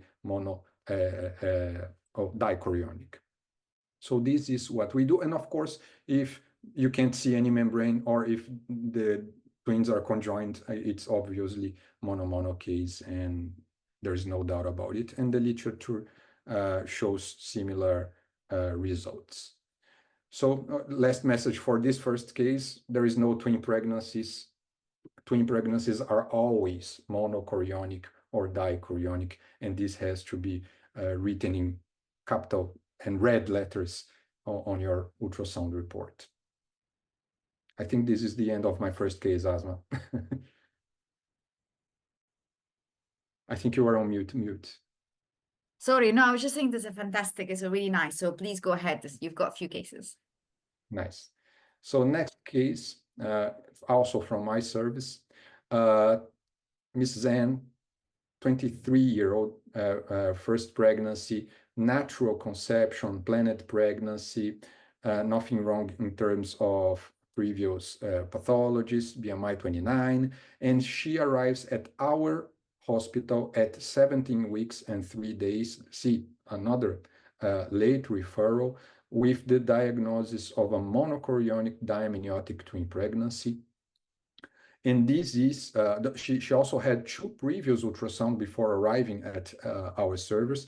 First one was a dating ultrasound that has already defined monochorionic pregnancy, no definition about amnionicity at this point in time. And well, it may be difficult to see the membrane if it's really a monochorionic pregnancy. Then she had a first trimester scan where we only were able to check the nuchal translucencies that seemed to be normal, amniotic fluid, single placenta, monodi. Nothing was described about CRLs, but the patient referred that from this first trimester scan, there was already a difference in size of CRLs, but unfortunately, no pictures were attached in this case as well. And of course, she arrived at 17 weeks and we went for a scan to see if chorionicity was fine and everything was fine, especially because it was apparently a monodi pregnancy. And these are images of our first scan, and you can see here that was a striking difference in size of these babies. One estimated fetal weight in the 80th centile, and the other one below the first centile. And you can see here abdominal circumferences. This one, fetus A, a little bit larger than fetus B, but well, apparently stomach images here for both ones, and apparently good amniotic fluid in both sex, and this was okay. Single placenta, T sign, so everything looked like it was okay, but we started looking for signs of, well, TTTS probably not, no polyoligohydramnios here, but we started looking for MCAs and umbilical artery Dopplers because it was a monodi pregnancy. And what can you say about these umbilical artery Dopplers here? I would like to open for discussion at this point. Let's see what there is in the chat. To encourage people to intermittent absent and diastolic flow. Someone said TAPS. Absent and diastolic flow. So Who said TAPS? Who said TAPS? Right, there's a TAPS here, but well, I haven't presented the MCA. MCAs were fine at this point, okay? Darsona said also TAPS. I think selective fetal restriction. Okay, so yeah, Sorry. so as Asma has already explained it in her presentation, at this point, my diagnosis, can you see 40% difference in estimated fetal weights, or striking difference in fetal weights, one less than the 10th centile and more than 20 or 25% of differences. And here, yes, my impression was that majorly we have an absent end diastole here in the second baby.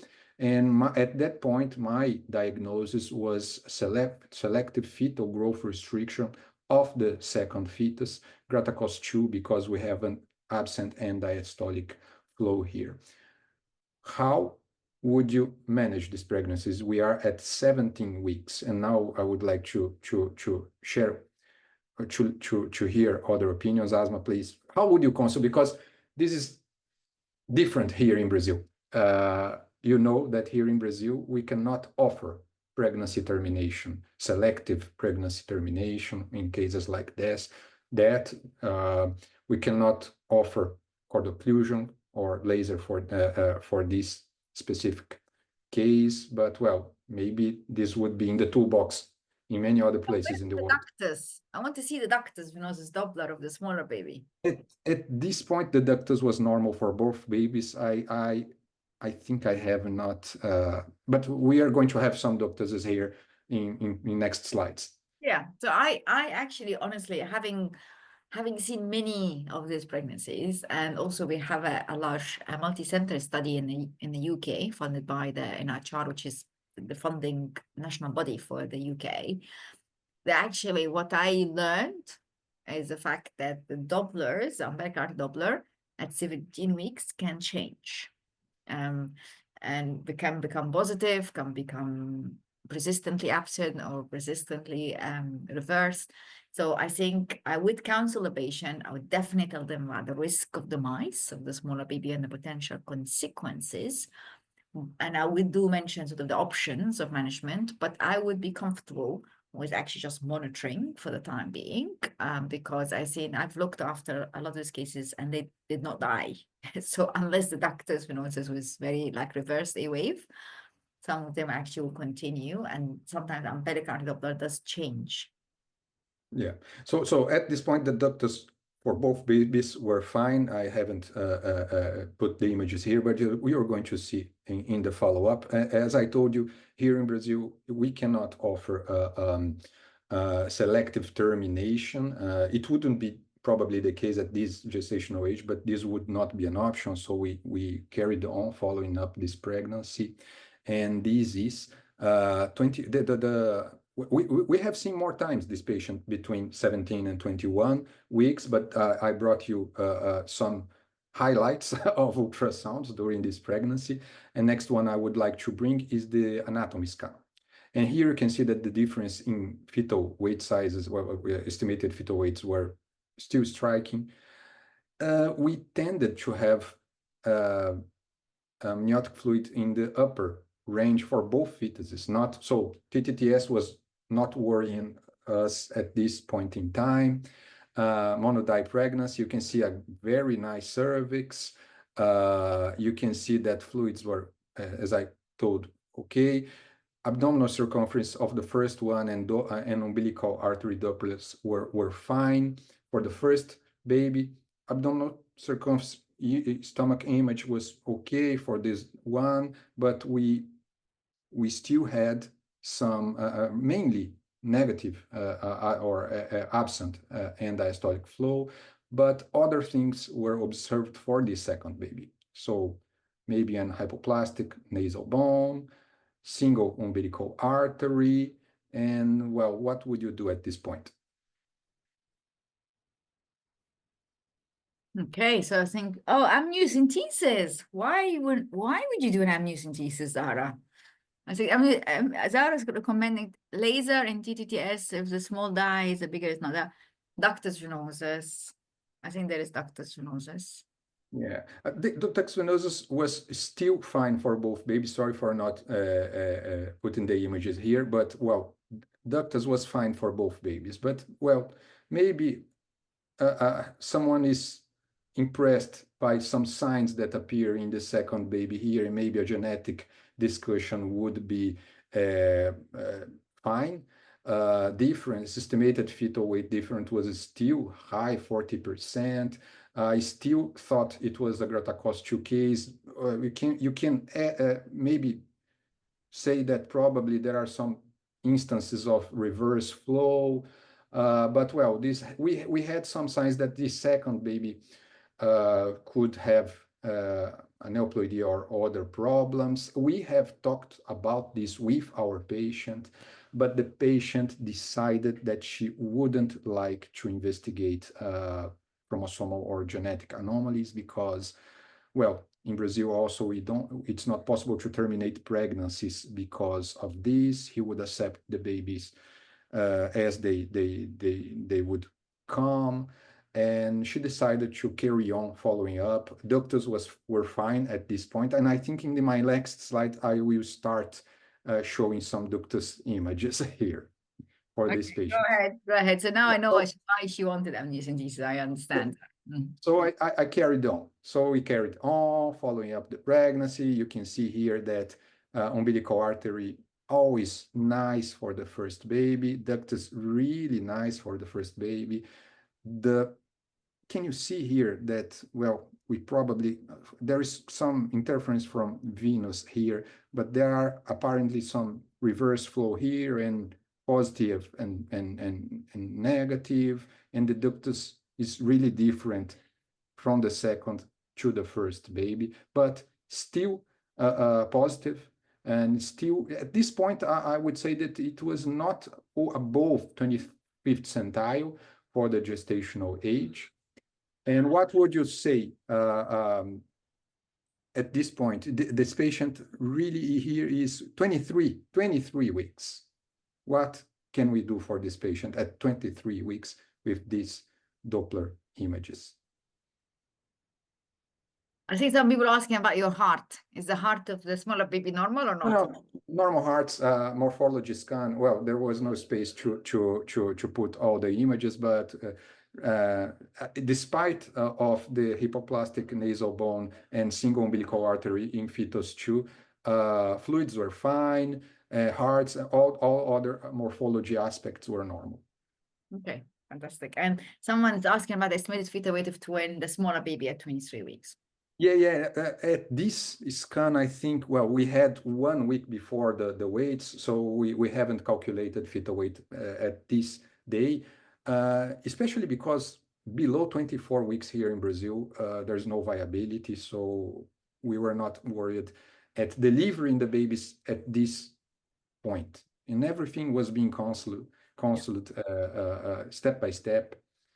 But at this point, what I would like to bring you is that we were a little bit more worried about being a Grata-Cost-3 type of selective fetal growth restriction, what brings not problems to the heart of the baby, but to my heart as a ultrasound, maternal fetal medicine specialist, because we know that 20% of cases deaths could be unpredictable in this kind of cases, and this is how we started following this patient and counseling this patient. And I would like to bring the next ultrasound that was done around 26 weeks, and here you can have a look. Let me close you can see that amniotic fluids seemed to be okay.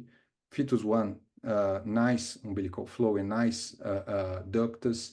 But can you see here, positive, absent, reverse waves. So now this is the best picture I think from, but we knew this from since 23 weeks. And at this point, the ductus was still positive, above 25th centile. Now our hearts became to be a little bit more worried because, well, you now have viability. How would you follow these patients from this point on? Grata-Cost-3. And now new information. Do you remember that fetus 2 is the smaller one? Yeah. But instead of having oligo, we can see here that this baby has polyhydramnios. different from what we expect. How and she still was very firm in the decision of not investigating any further genetic problems. And as a smaller baby, the bladder is not distended. No, not this. Both bladders always normal. Yeah, so Always. you're thinking about genetic cause. Yeah. Okay, so well, people said they're gonna wait, monitor with cervical length because of the polyhydramnios.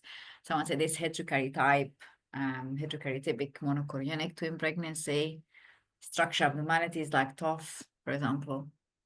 Yeah. So really nice suggestions here. And well, and this patient was, we were at this point, I was looking at morphology of this baby more and more, and well, there was nothing more that appeared strikingly except for the polyhydramnios, hypoplastic nasal bone, and single umbilical artery.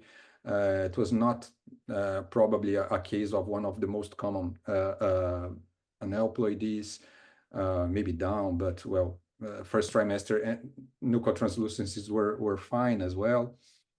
And well, this patient, we became a little bit more anxious after 28 weeks. So we admitted this patient, we hospitalized that patient because it was a Grata-Cost 3. And well, we were doing ultrasounds every day for this patient and cardiotocographies every day. And we were counseling this patient that the plan was to take this pregnancy closer to 32 weeks as possible, but well, every day something unexpected could happen and we could lose one or both babies. So she was obviously very worried, but comfortable with this discussion and with this decision. And well, the plan was to take two, closer to 32 as possible, but at 30 weeks and 1 day, we had a negative A wave on the ductus venosus, and we decided for a C-section. And you can see that one baby has more than a double of the weight at delivery, and well, you can see the striking difference in size. Upper scores were, well, okay. And after diagnosis, there was a diagnosis of esophageal stenosis of the second baby. That's why we had that polyhydramnios with fistula. So I reviewed all images, and the stomach was always fine in the second baby. It's really a difficult diagnosis in many cases, but babies are now 1 month, have now 1 month of age. Of course, there are problems related to prematurity, so ventilation support, but well, newborn A is clinically stable, and newborn B has been performed a surgery to resolve this esophageal stenosis, had a sepsis after surgery, but he is carrying on well, and he's under genetic investigation. Nothing major in the appearance or in the exams, only the esophageal stenosis and a mild hydronephrosis in this baby. So genetic investigation is going on, and well, I'll let you know what happens before. This is the last. That's very nice. Yeah, really nice case. Really nice case, because it's I mean, we don't know the genetic diagnosis, but it's not like trisomy 21 or trisomy 18, and which you'd expect that you sort of have seen maybe heart abnormalities and so on. But there's definitely this Gordon anomaly, which might or might not be related to genetics. But really interesting case. But you know, I mean, I don't know whether you have a slide about the messages from this case. The messages is that This is the last one. Yeah. sometimes the patient is right, you know, it's not always, it doesn't fit into the textbook. I think you managed to continue. I mean, this is a very severe early onset selective fetal constriction. You managed to get her to 30 weeks and have still 2 living babies, and to some extent, if there's no genetic abnormality, I mean, you know, the 2 babies would have good outcome, reasonably good outcome. This is what she wanted, really. So really interesting case. Fantastic. Yeah, Any this is other a nice and interesting case, and very nice discussions here in the chat box as Yeah, well. very Unfortunately, I don't have the result of the karyotype yet, but well, it's coming. And this baby is under genetic investigation, so it's going to something will appear in time, I think. But unfortunately, it's a recent case, so I don't have the results yet. But do you But have the baby have other apart from the no, esophageal, no, the completely issues? ectoscopically normal baby. CNS, heart investigation, everything at this point is okay, except for mild hydronephrosis bilateral. That was not, we were not able to see, it was not present at antenatal stage, only after delivery. And well, of course, the single umbilical artery and nothing else at this point. It's being investigated. Let's see what Also, happens. esophageal atresia and the Yeah. fistula is commonly associated with other abnormalities, whether with or without genetic cause. So you might find a genetic cause, but you might not find a genetic cause, you know? But no signs, phenotypically, no signs of T21. Yeah, So yeah, no, no.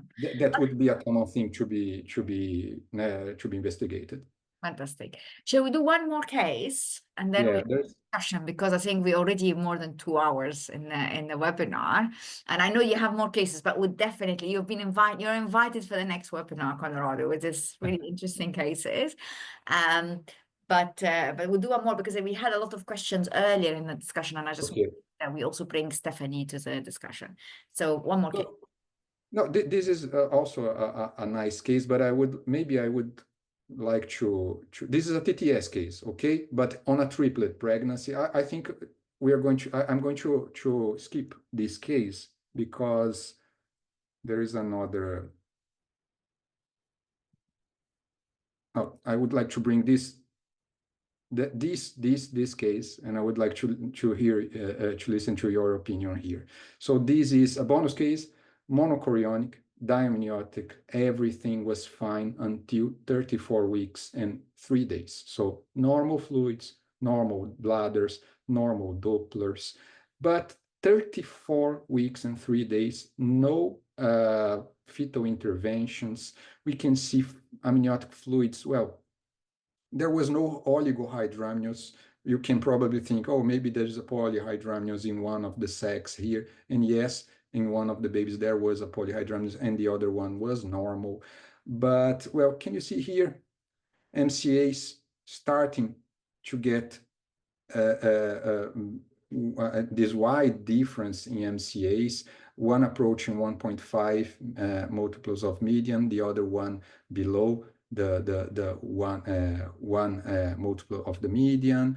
And well, some of these things strike me at this point. Can you see a difference in echogenicity in both placentas? A black and white placenta, an in young placenta here. And well, when I looked at the liver of the bigger baby, it also, for me, it seemed to be like a starry sky liver. And maybe Stephanie would like to comment on this case. I think it was more interesting to bring this case because we have one person really interested in these kinds of cases here. And I would like also to ask for your opinion in the chat box here.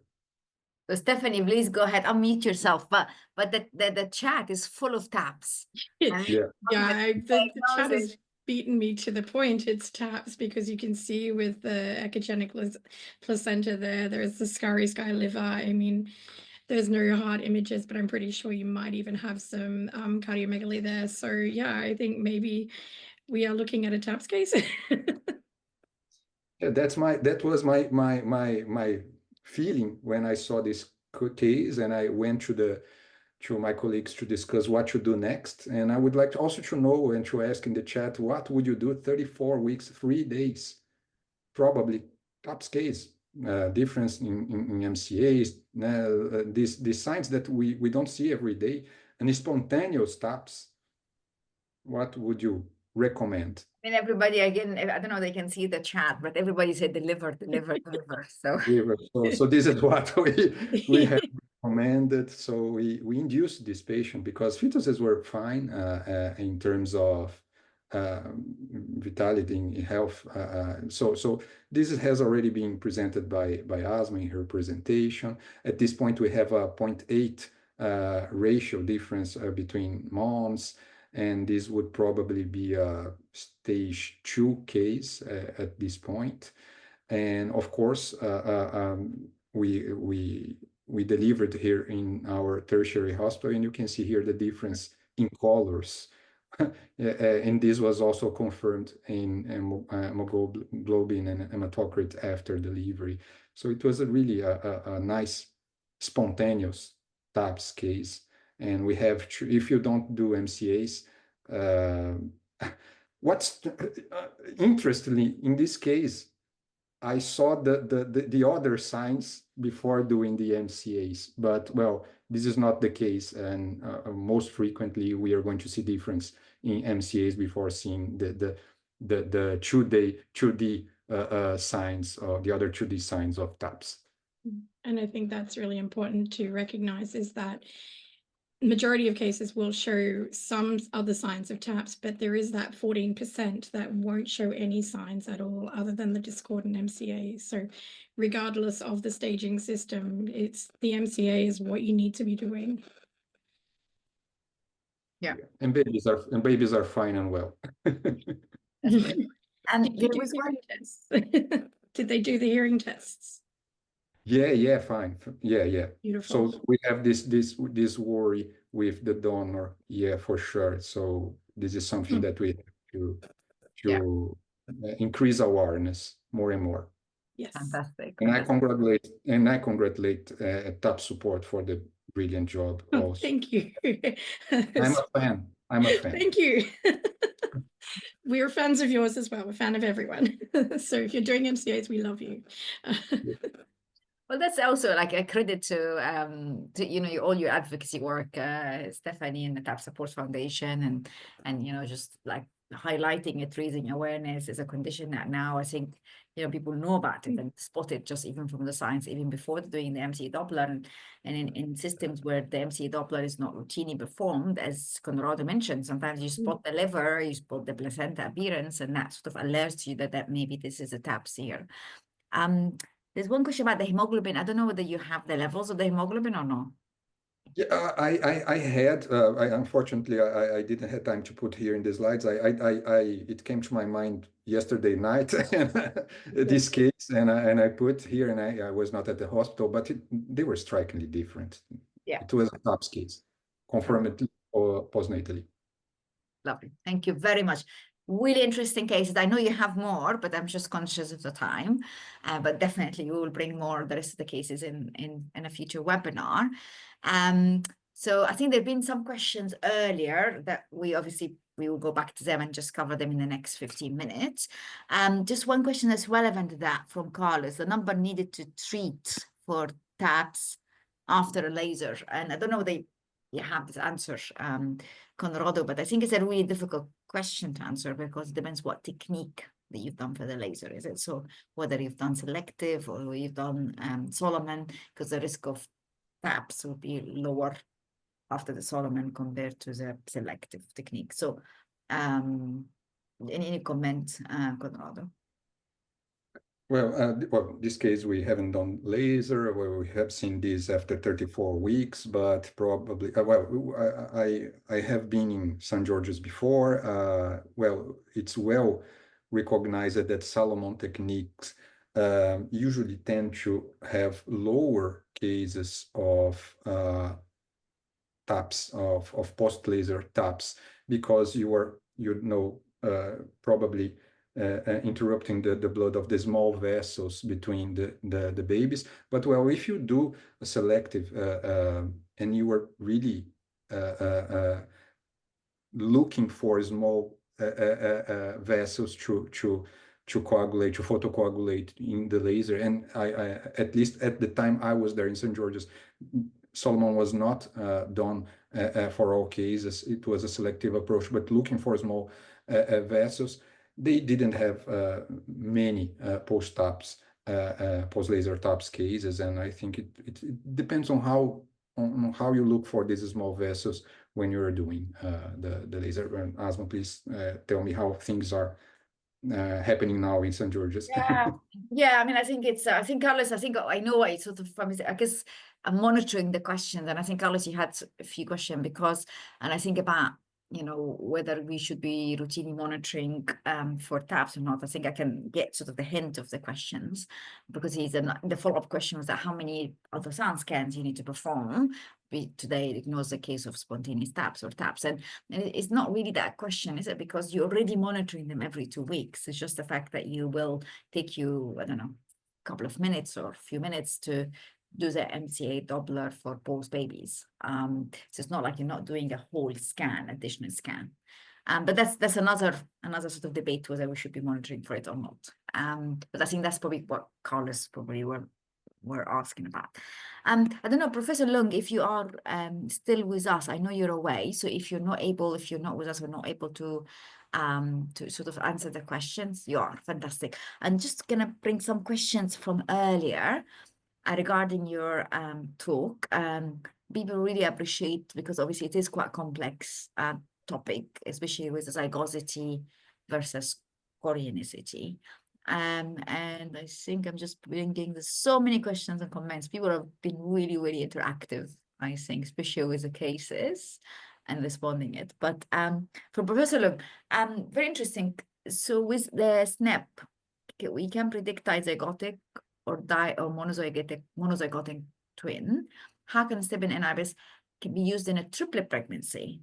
I suppose it can only accommodate maximum 3 genetic profiles, mother and 2 fetuses. Thanks. So I think maybe just to comment on the SNP technique for self-regening.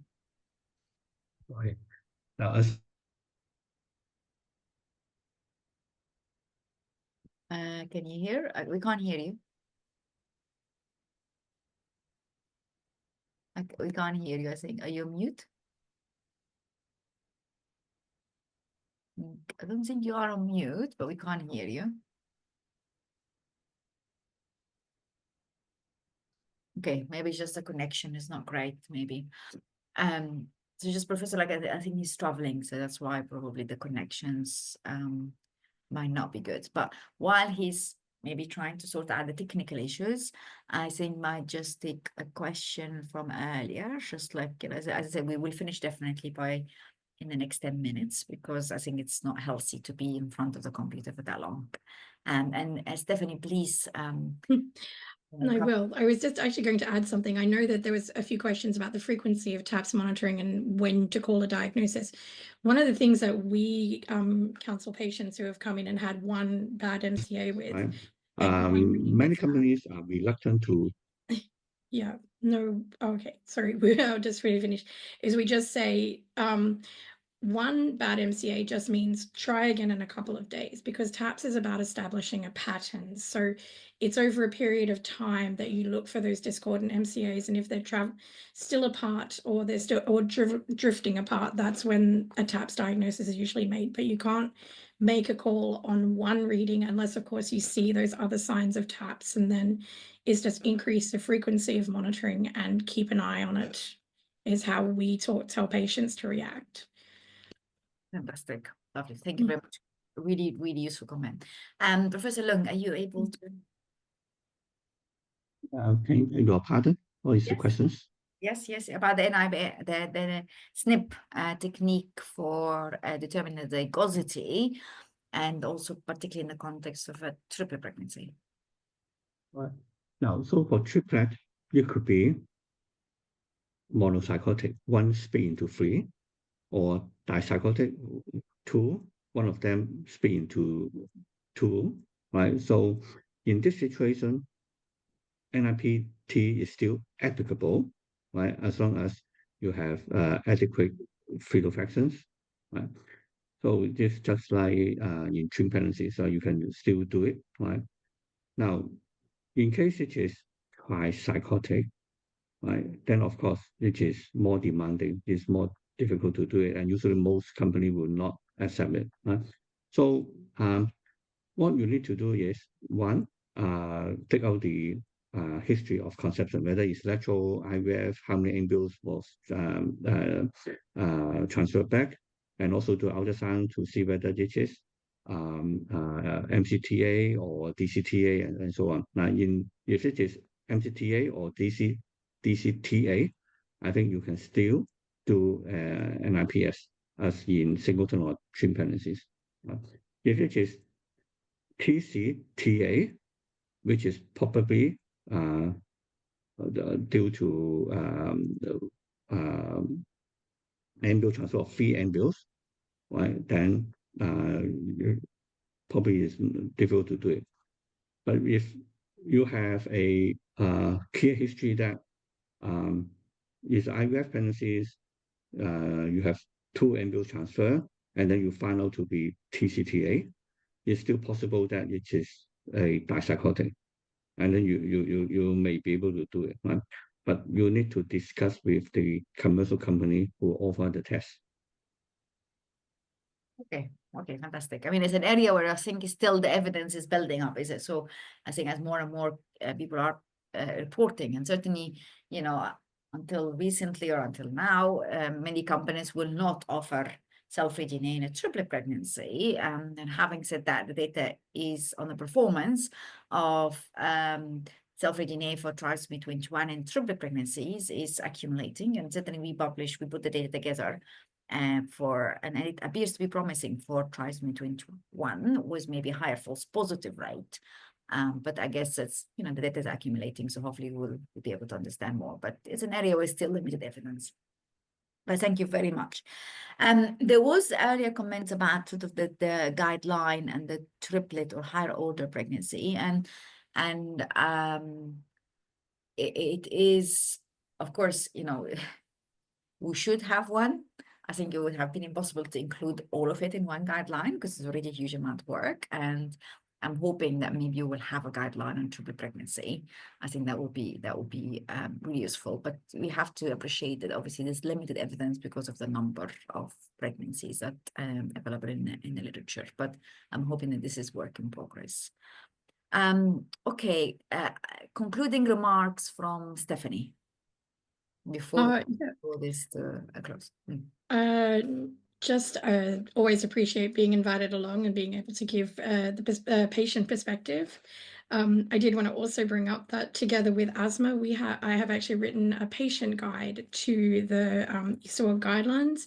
I will drop that link into the chat. This is really developed in line to give you something to patients to help them understand the process that it goes behind not only creating the guidelines, but why the guidelines exist. And we have worked together to bring this to everyone. It's simplified language, but it's not oversimplified. It still has the feel of the guidelines. It's structured the same way as the guidelines, and it's available for download on the TAP support website. And we are very happy that I was very happy to be able to do this because the guideline is really such a strong guideline. But yes, I'll drop that into the comments and it's ready for anyone to download and look through, but it's there. Fantastic. Okay, and just maybe before any other comments or suggestion, I mean, I flicked through the comments and I think we addressed most of them. I think in terms of the guideline itself, I think I appreciate that it's difficult to cover every single thing in twin pregnancy in a guideline was obviously focusing on the role of ultrasound. And as I mentioned, hopefully I'm hoping that we might have an Isuog guideline on triplet pregnancy to address the various aspects of monitoring and management of triplet pregnancies. But on this note, I would say huge thanks to all the speakers and Stephanie for joining us today. I really enjoyed the webinar. I think many people did. I think it's just seeing the comments. I think it was very interactive, and I think a lot of people sort of engaged with the cases and sort of providing input about what they think that should be the next steps in the management. So that was wonderful. And just again to thank you for the Samsung for sponsoring.